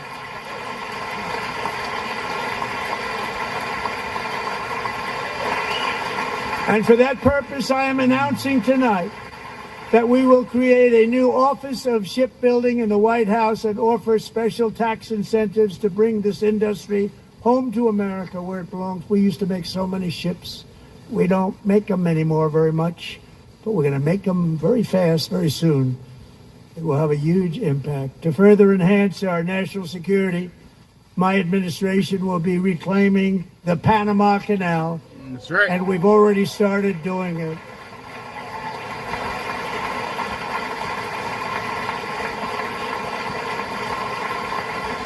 Just today, a large American company announced they are buying both ports around the Panama Canal and lots of other things having to do with the Panama Canal and a couple of other canals.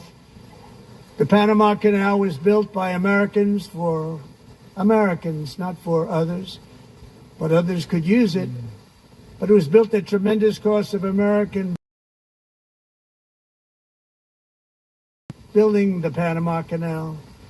They died of malaria, they died of snake bites and mosquitoes. Not a nice place to work. They paid them very highly to go there, knowing there was a 25% chance that they would die. The most expensive project also that was ever built in our country's history, if you bring it up to modern day costs. It was given away by the Carter administration for $1, but that agreement has been violated very severely. We didn't give it to China. We gave it to Panama, and we're taking it back.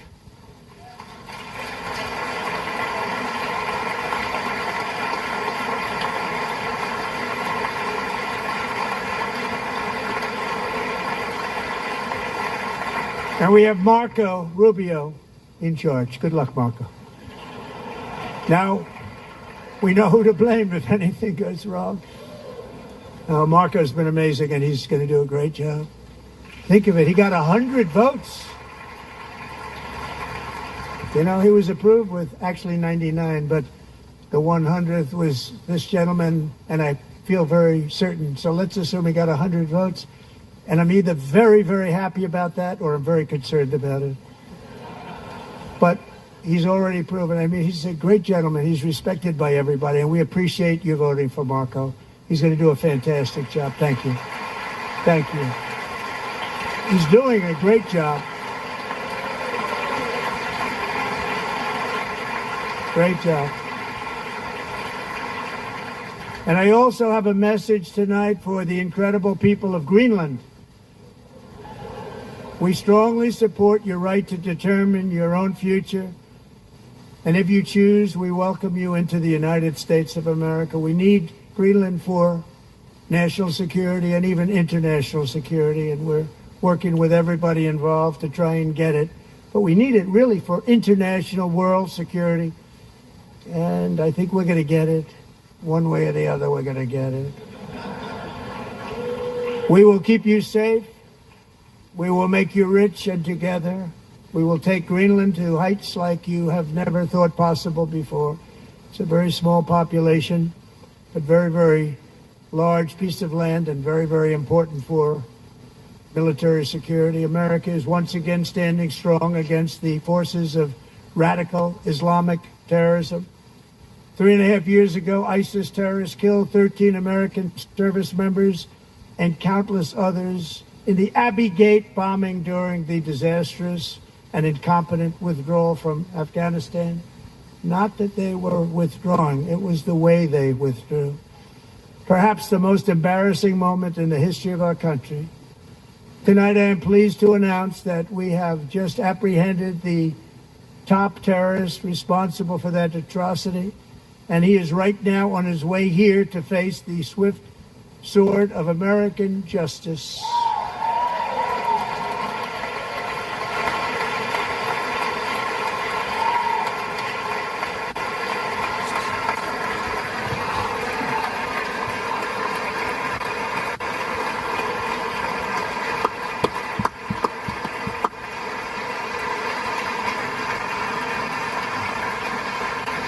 And I want to thank especially the government of Pakistan for helping arrest this monster.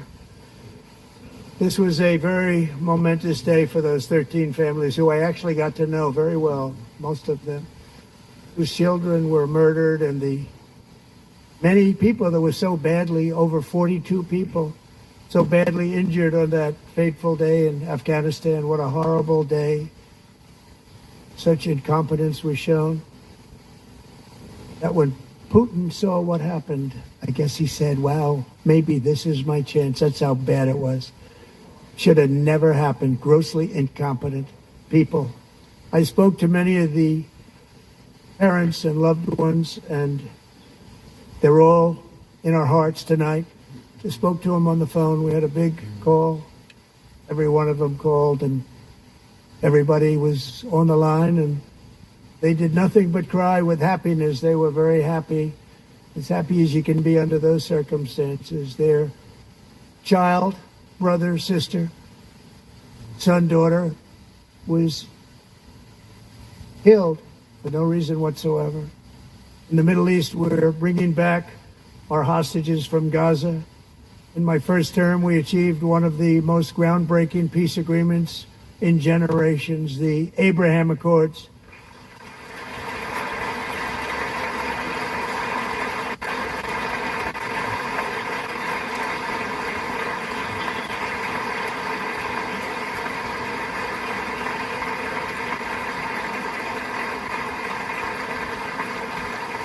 And now we're going to build on that foundation to create a more peaceful and prosperous future for the entire region. A lot of things are happening in the Middle East. People have been talking about that so much lately with everything going on with Ukraine and Russia. A lot of things are happening in the Middle East. It's a rough neighborhood, actually. I'm also working tirelessly to end the savage conflict in Ukraine. Millions of Ukrainians and Russians have been needlessly killed or wounded in this horrific and brutal conflict with no end in sight. The United States has sent hundreds of billions of dollars to support Ukraine's defense with no security, with no anything.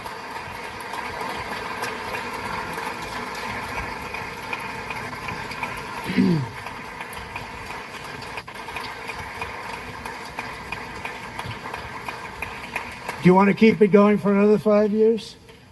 Yeah, you would say Pocahontas says yes.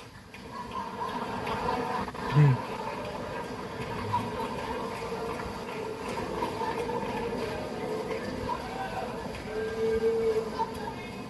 2,000 people are being killed every single week. More than that. They're Russian young people. They're Ukrainian young people. They're not Americans. But I want it to stop. Meanwhile, Europe has sadly spent more money buying Russian oil and gas than they have spent on defending Ukraine, by far. They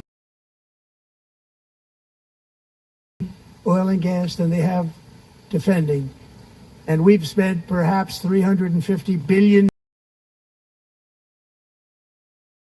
That's what happened. And they've spent $100 billion. What a difference that is. And we have an ocean separating us, and they don't. But we're getting along very well with them, and lots of good things are happening. Biden has authorized more money in this fight than Europe has spent by billions and billions of dollars. It's hard to believe that they wouldn't have stopped it and said at some point, come on, let's equalize. You got to be equal to us. But that didn't happen. Earlier today, I received an important letter from President Zelensky of Ukraine. The letter reads, Ukraine is ready to come to the negotiating table as soon as possible to bring lasting peace closer. Nobody wants peace more than the Ukrainians, he said. My team and I stand ready to work under President Trump's strong leadership to get a peace that lasts. We do really value how much America has done to help Ukraine maintain its sovereignty and independence. Regarding the agreement on minerals and security, Ukraine is ready to sign it at any time that is convenient for you. I appreciate that he sent this letter, just got it a little while ago. Simultaneously, we've had serious discussions with Russia and have received strong signals that they are ready for peace. Wouldn't that be beautiful? Wouldn't that be beautiful?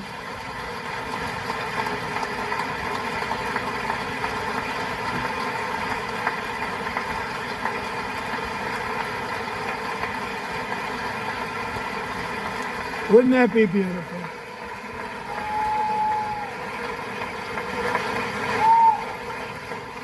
It's time to stop this madness. It's time to halt the killing. It's time to end the senseless war. If you want to end wars, you have to talk to both sides. Nearly 4 years ago, amid rising tensions, a history teacher named Mark Fogel was detained in Russia and sentenced to 14 years in a penal colony. Rough stuff. The previous administration barely lifted a finger to help him. They knew he was innocent, but they had no idea where to begin. But last summer, I promised his 95-year-old mother, Malphine, that we would bring her boy safely back home. After 22 days in office, I did just that, and they are here tonight.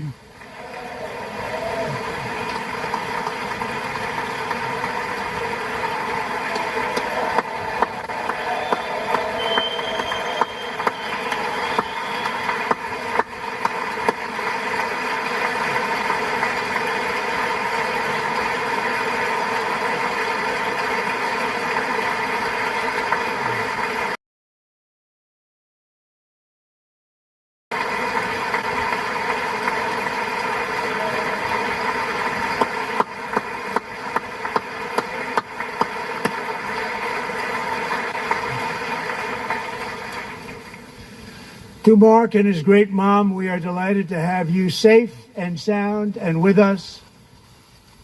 As fate would have it, Mark Fogel was born in a small rural town in Butler, Pennsylvania. Have you heard of it? Where his mother has lived for the past 78 years. I just happened to go there last July 13th for a rally. That was not pleasant. And that is where I met his beautiful mom right before I walked onto that stage. And I told her I would not forget what she said about her son. And I never did I? Never forgot.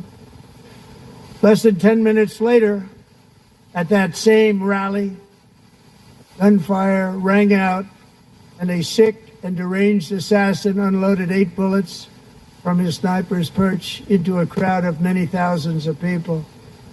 My life was saved by a fraction of an inch, but some were not so lucky. Corey Comparator was a devoted father, and above all, a protector.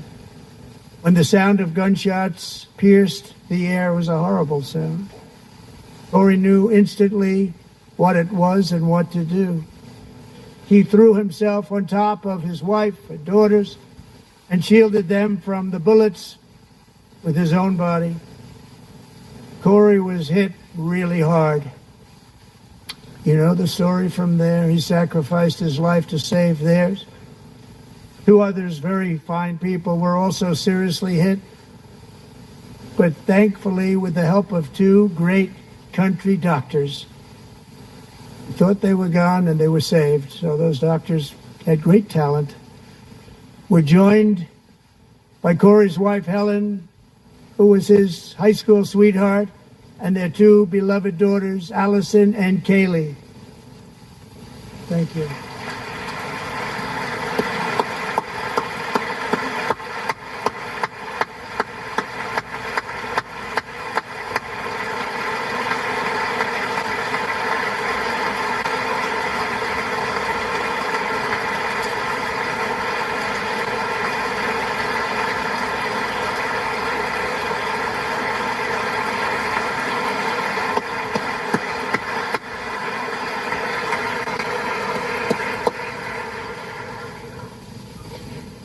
To Helen, Allison, and Kaylee, Corey is looking down on his 3 beautiful ladies right now, and he is cheering you on. He loves you. He is cheering you on. Corey was taken from us much too soon, but his destiny was to leave us all with a shining example of the selfless devotion of a true American patriot. It was love like Corey's that built our country, and it's love like Corey's that is going to make our country more majestic than ever before. I believe that my life was saved that day in Butler for a very good reason. I was saved by God to make America great again. I believe that. Thank you. Thank you.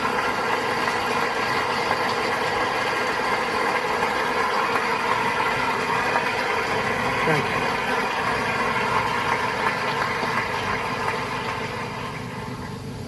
Thank you very much. From the patriots of Lexington and Concord to the heroes of Gettysburg and Normandy, from the warriors who crossed the Delaware to the trailblazers who climbed the Rockies, and from the legends who soared at Kitty Hawk, to the astronauts who touched the moon. Americans have always been the people who defied all odds, transcended all dangers, made the most extraordinary sacrifices, and did whatever it took to defend our children, our country, and our freedom. And as we have seen in this chamber tonight, that same strength, faith, love, and spirit is still alive and thriving in the hearts of the American people. Despite the best efforts of those who would try to censor us, silence us, break us, destroy us, Americans are today a proud, free, sovereign, and independent nation that will always be free, You didn't get notifications? and we will fight for it till death. We will never let anything happen to our beloved country, because we are a country of doers, dreamers, fighters, and survivors. Our ancestors crossed a vast ocean, strode into the unknown wilderness, and carved their fortunes from the rock and soil of a perilous and very dangerous frontier. They chased our destiny across a boundless continent. They built the railroads, laid the highways, and graced the world with American marvels like the Empire State Building, the mighty Hoover Dam, and the towering Golden Gate Bridge. They lit the world with electricity, broke free of the force of gravity, fired up the engines of American industry, vanquished the communists, fascists, and Marxists all over the world, and gave us countless modern wonders sculptured out of iron, glass, and steel. We stand on the shoulders of these pioneers who won and built the modern age. These workers who poured their sweat into the skylines of our cities. These warriors who shed their blood on fields of battle and gave everything they had for our rights and for our freedom. Now it is our time to take up the righteous cause of American liberty. And it is our turn to take America's destiny into our own hands and begin the most thrilling days in the history of our country. This will be our greatest era. With God's help, over the next 4 years, we are going to lead this nation even higher, and we are going to forge the freest, most advanced, most dynamic, and most dominant civilization ever to exist on the face of this earth. We are going to create the highest quality of life, build the safest and wealthiest and healthiest and most vital communities anywhere in the world. We are going to conquer the vast frontiers of science, and we are going to lead humanity into space and plant the American flag on the planet Mars and even far beyond. Oh, I know. I'm very famous. I'm very famous.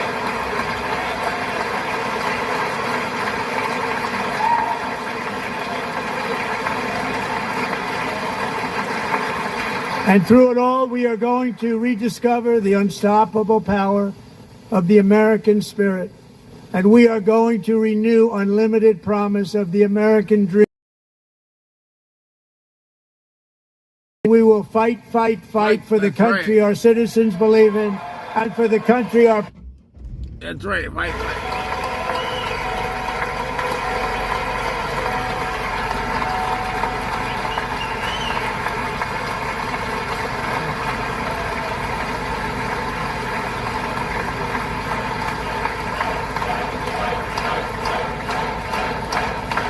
It's really good to be all day. Whole night. My fellow Americans, get ready for an incredible future, because the golden age of America has only just begun. It will be like nothing that has ever been seen before. Thank you, God bless you, and God bless America.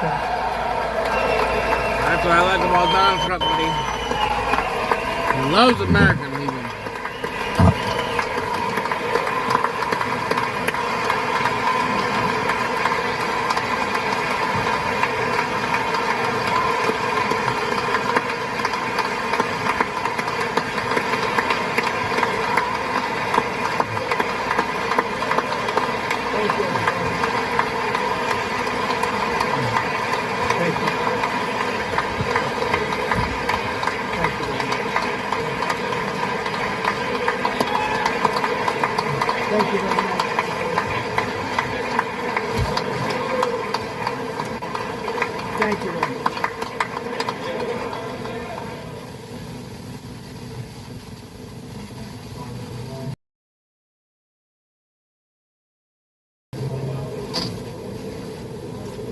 Okay, ladies and gentlemen, that was just rowdy.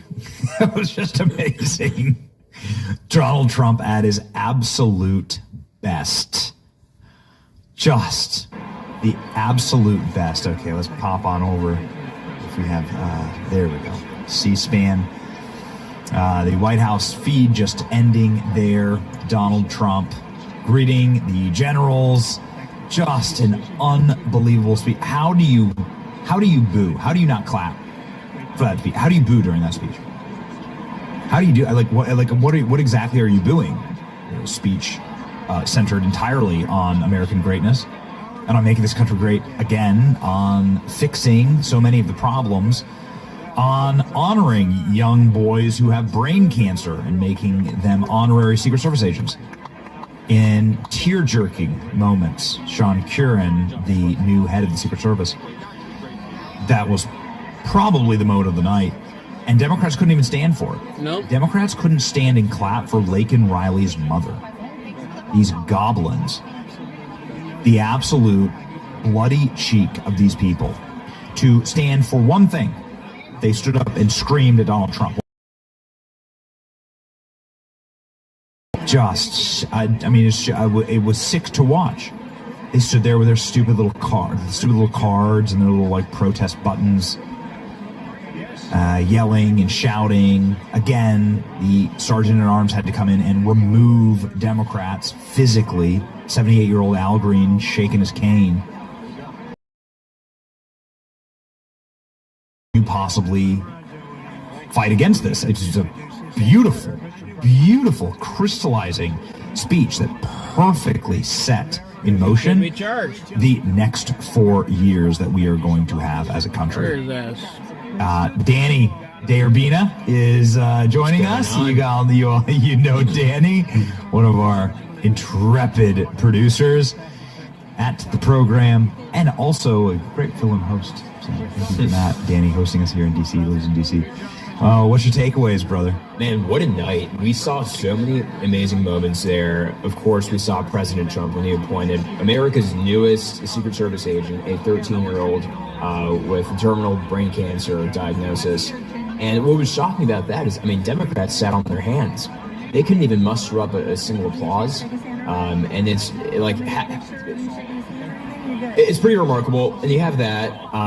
But then Trump just laying out a masterful speech, really with a resounding message that America is back.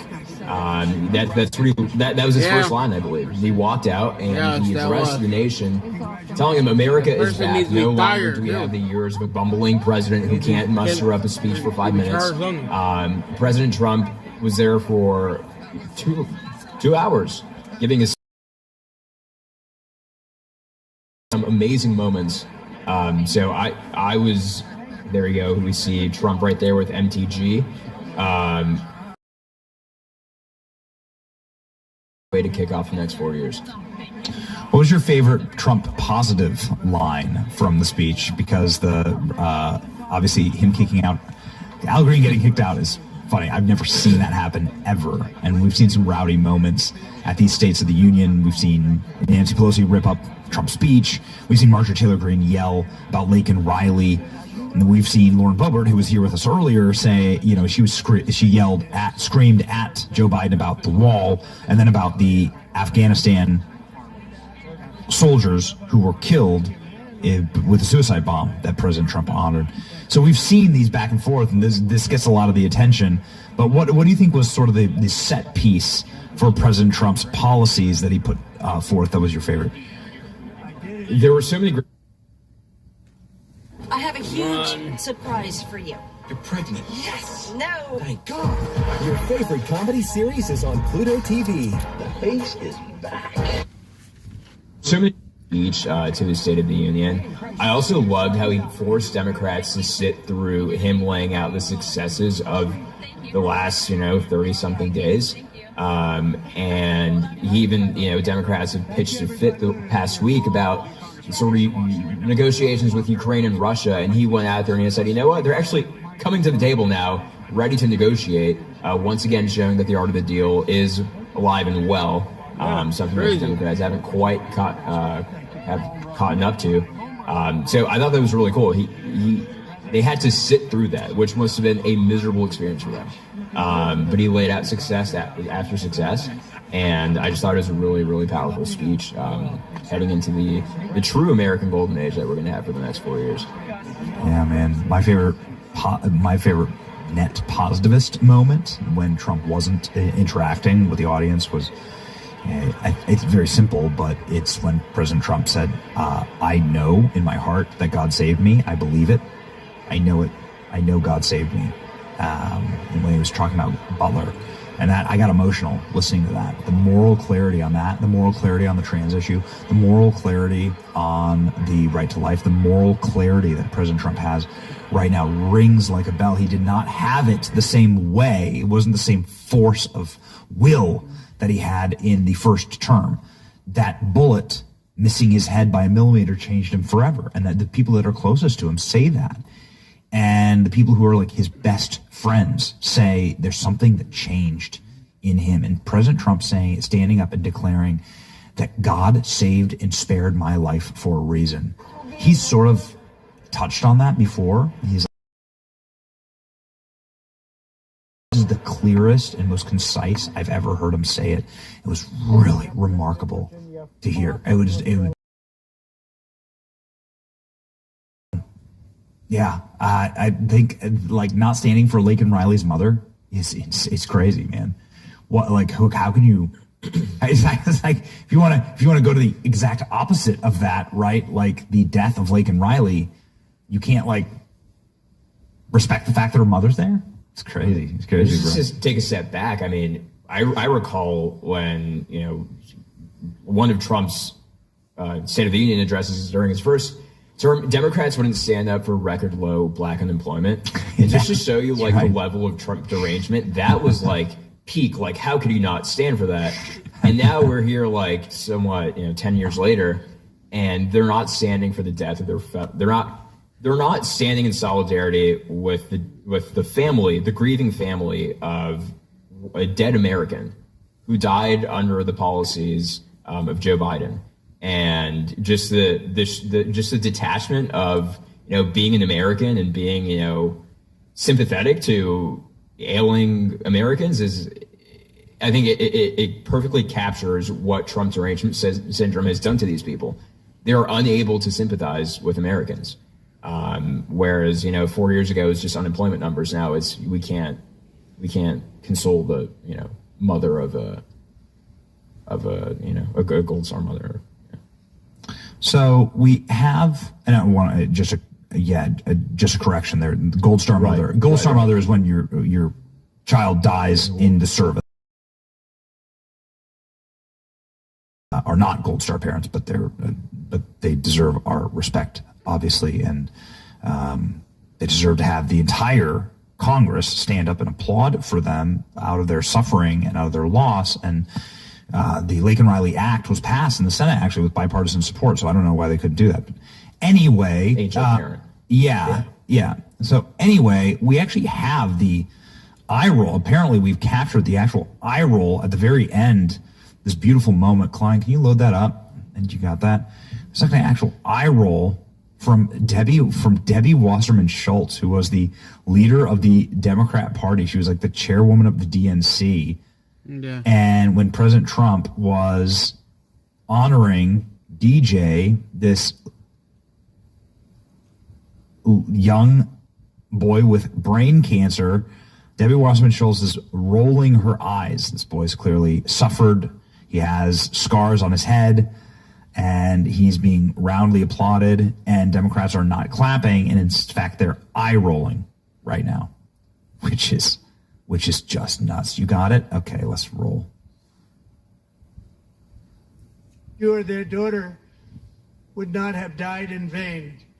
That's why the very first bill I signed into law as your 47th president mandates the detention of all dangerous criminal aliens who threaten public safety.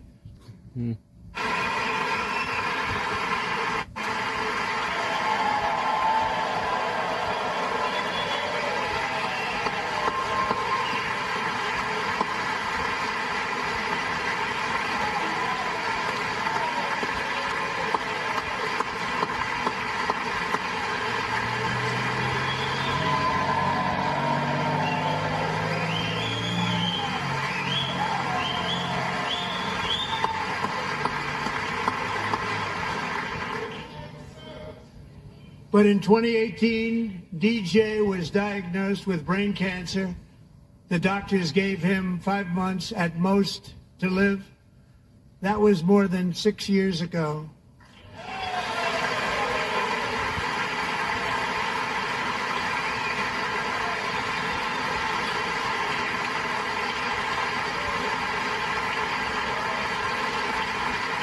Join. Okay.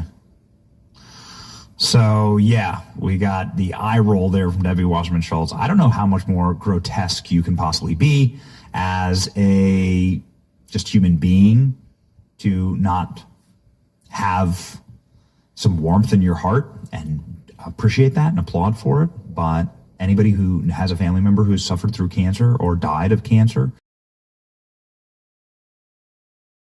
and I'm not exactly certain what the Democrat Party is trying, but what message are they trying to send here?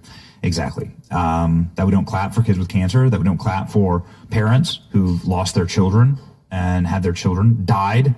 Their children died because of our policies. You don't clap for that? We're not going to acknowledge that.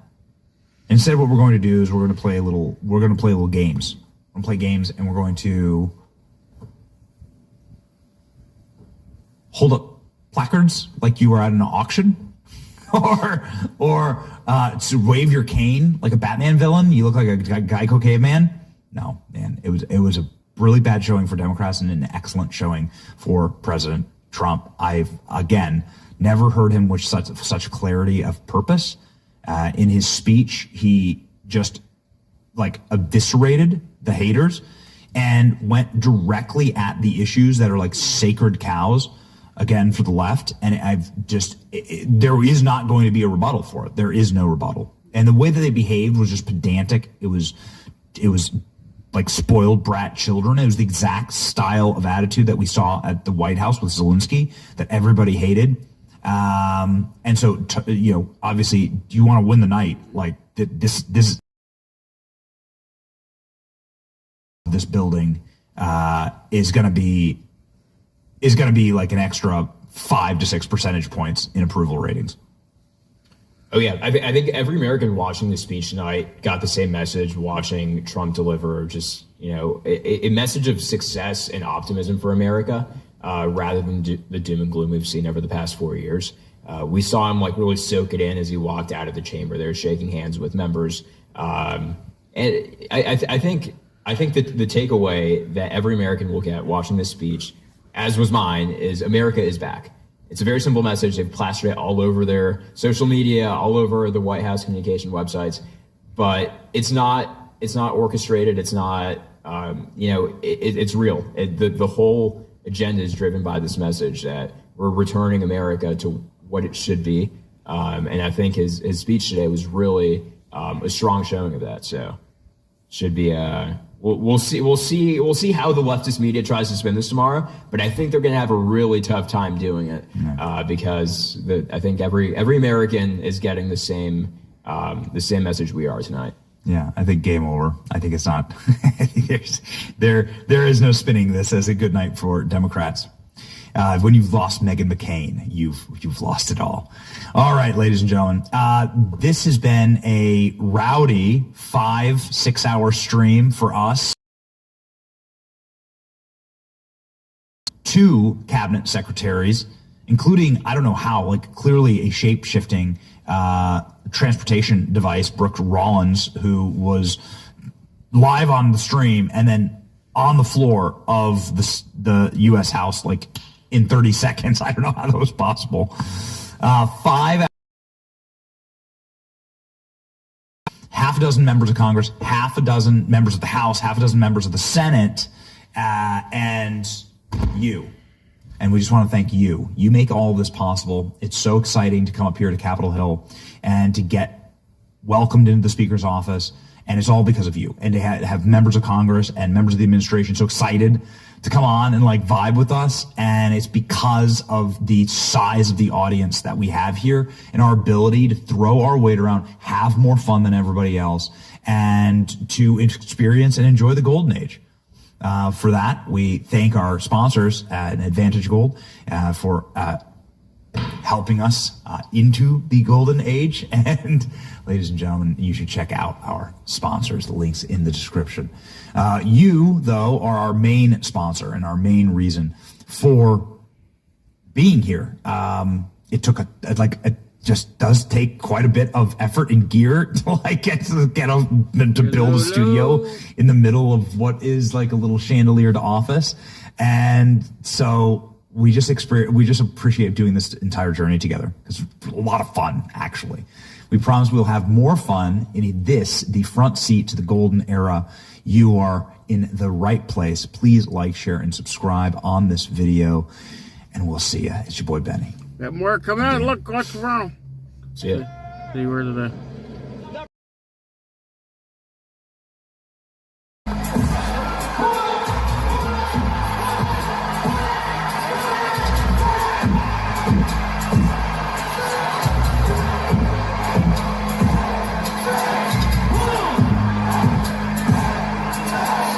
no, they did not.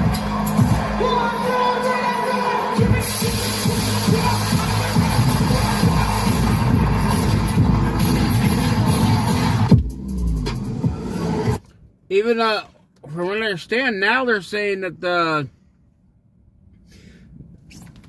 Pan-Money has more of the documentation from Jeff Lucy. It's like it's got like a truckload. So Benny Johnson has it. Well, waiting to get rotation. Because we need it. How's everybody doing tonight? Yeah, I don't know, they didn't even class for him. Because these people are just crazy. They are just crazy.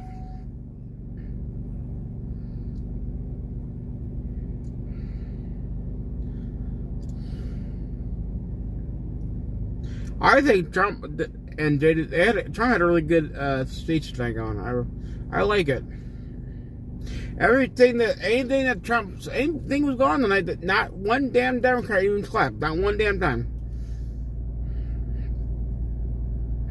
And the other guy, I mean, he needs to be charged. Lose his fucking job. You come there act like a damn adult. Excuse me, I got hiccups. Act like an adult. You know? Yeah, it was a very good speech tonight. I actually really enjoyed it. There wasn't really many viewers that came on here tonight, but I don't know, somebody must have not getting notifications. I mean, I had trolls. I'm not gonna lie, I had trolls that came in here because they had nothing better to do. They want to come and talk smack. But I enjoyed it. I really enjoyed the whole thing tonight. I hope that y'all did too. I mean, there's gonna be a lot of good things going on here. I mean, right now, I know Benny Johnson was showing, was it today, that the Pan-Money has a whole, they just got a shipment in like a truckload of this whole Jeff Epstein case. A truckload. Like a basically a box load, I'll call it. Box load. So, I don't know, I'm waiting for it all to come out.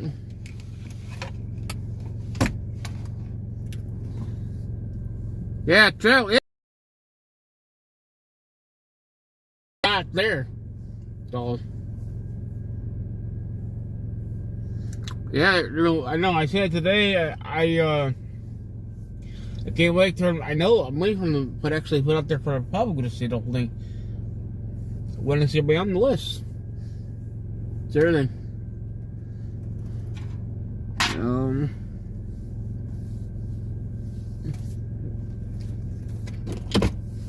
But, yeah, I don't know, for some reason YouTube this is why I hate YouTube. Because YouTube does not give out notifications. But, I went live. Actually, I went live about 7:30 today, and like I said, I had more I had more trolls in there, and of course they're so stupid they'll come back and talk nonsense because they have nothing better to do. But you know what? I think I'll wait for y'all to come in. In the meantime, I'm still going to continue watching the speech today. That's what I'm doing. So, I really think that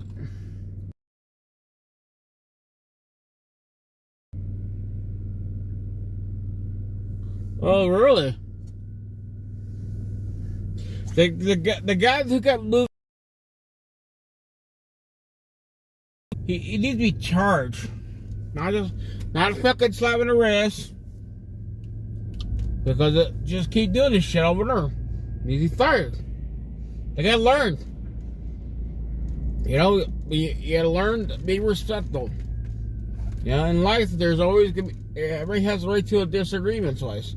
And you can't be making a freaking when somebody says no, you gotta stop. You just can't keep going on. Yeah, it's good they moved them, but they need to be held responsible too.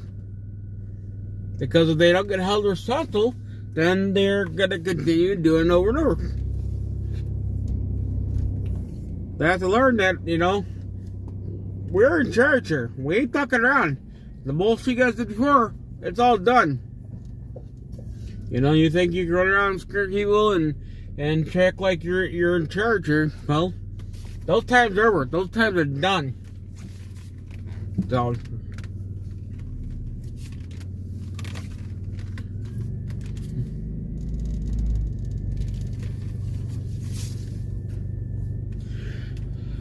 I've been really kind of busy today. It's been raining all day.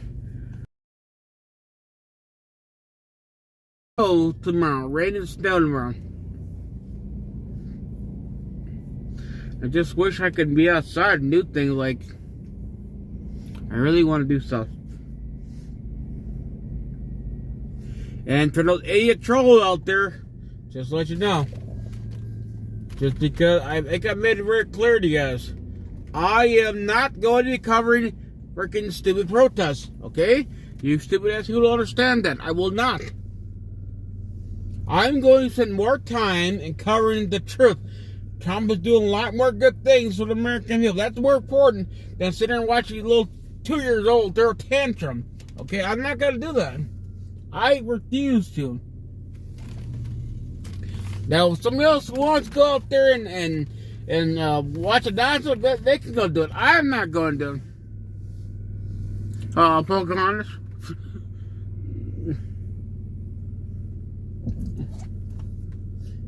So, my main goal is to stay focused. We're going to be covering the truth, what Trump is doing. That's what means a lot to me. Not the nonsense here. Okay?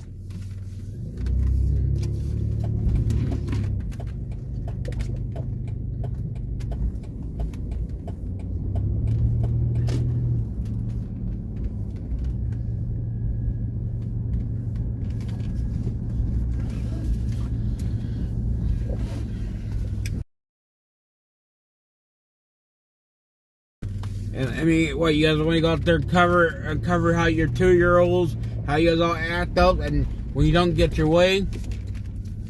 You know what? You want to pay me to go out there and cover your bullshit stories? I'll go out there and cover bullshit stories, but you're going to pay me. I'm not going to ask my viewers to pay for that kind of stuff. So we're going to stay focused on the more important things here in life. Because there are a lot of good things that I know.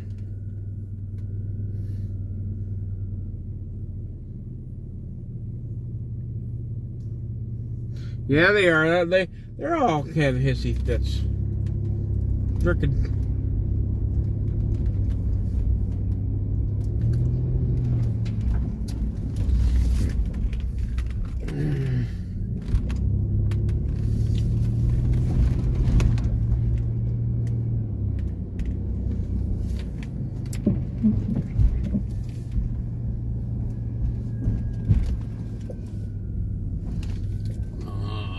Making my little Somebody says, oh, you drive around with no lights on. No lights are on, kiddo.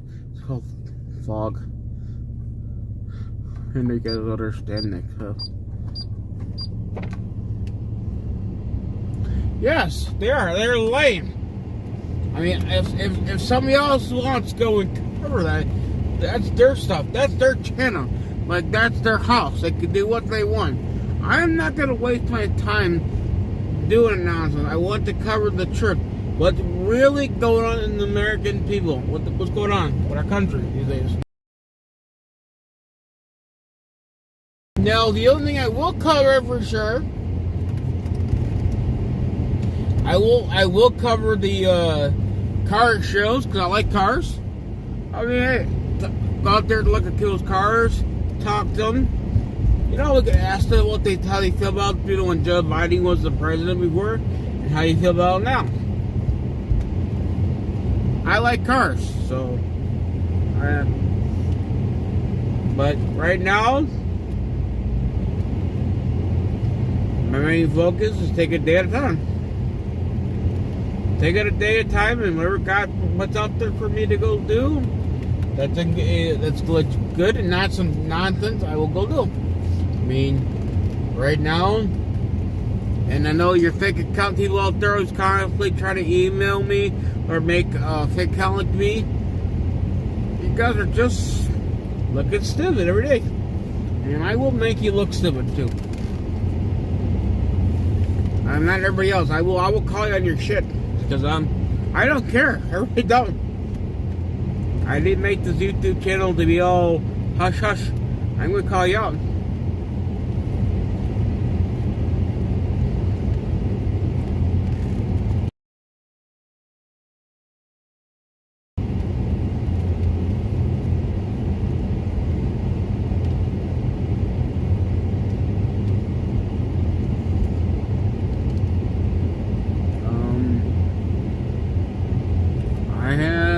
What else?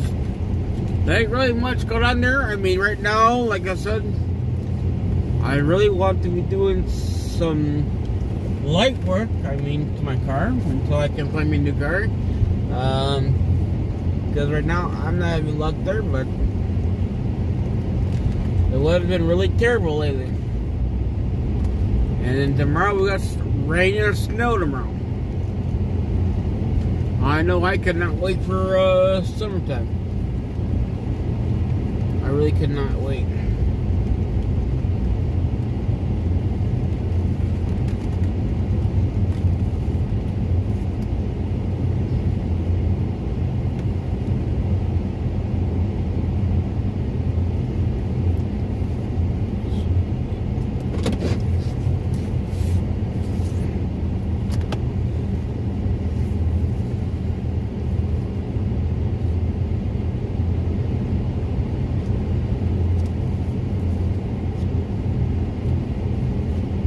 But I think what I'm gonna do is I'm going to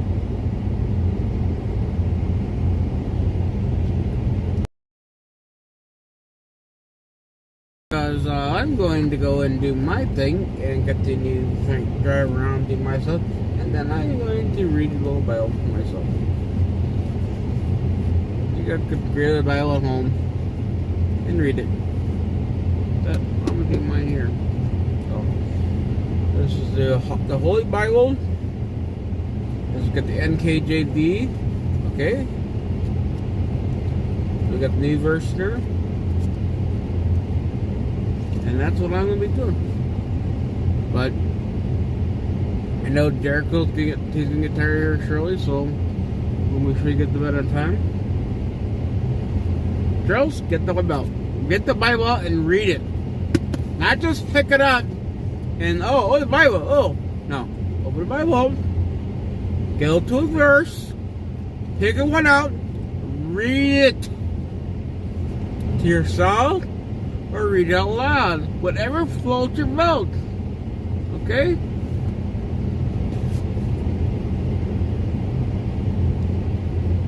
No, she did not. She's going to release the 9/11, the Martin Luther King, and what else? She was talking about a lot of things that she's going to be releasing. The JFK file, all those things will be released.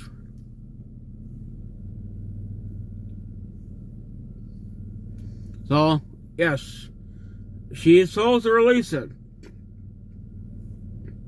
So, I know it's going to happen. The question is when? I thought it was supposed to be, it might be this Friday, but it's kind of hard to say because there's just so much going on these days. I know she's got a lot in her hand right now, a lot going on right now with this whole Jeffers case, and then seeing that she got like a lot of stuff to do with that case, because she's got to protect all the people that were involved. You know, like the ones that, like the ones all these sex predators did to these people, protect people that did some their names and stuff. So I know just a lot going on. I know that tomorrow I'll be watching the Benny Johnson show. He changed his schedule till 10 o'clock. That's my time. I think it's my time. It's 10 o'clock. So I watch it tomorrow. Benny Johnson's going to have this on tomorrow. I bought this here tonight. So it'll be on there, and I'm hoping that we start seeing things with this Jefferson case, the JFK file, and everything else. 9/11. I mean, I know they keep saying it. But you know, all I could do is leave it in God's hand. You know, when it's the right time, and it'll be on the table, and we'll have it. In the meantime, we just gotta stay strong, never give in, never give up. Gotta continue fighting for our country. And that's the biggest thing that we can do right now. But I am not really looking forward for that rain and snow around. I lost my, because of the undercarriage of the car, there's a shield. It's just a plastic shield, nothing fancy shit. But it's a shield that keeps all the, basically salt, rocks, whatever you want to underneath there. And, well, that fell off. Well, let's go to the junkyard. I'm not buying a brand new one. Let's go to the junkyard. I want to go today, but I can't go today because it was pouring down and rain today. Tomorrow we got rain and snow tomorrow, so I don't know. We'll wait. Just wait. I'll just have to wait to do it. It's just a protection. It's nice to have on there. But they're actually very hard to find in the junkyard too. Because they're really junky. And I don't want junk ones. I don't want ones that are cracked up. So, alright, y'all. Y'all have a good night. I am gonna, like I said, I'm gonna go and sit back, read the Bible, and I'm heading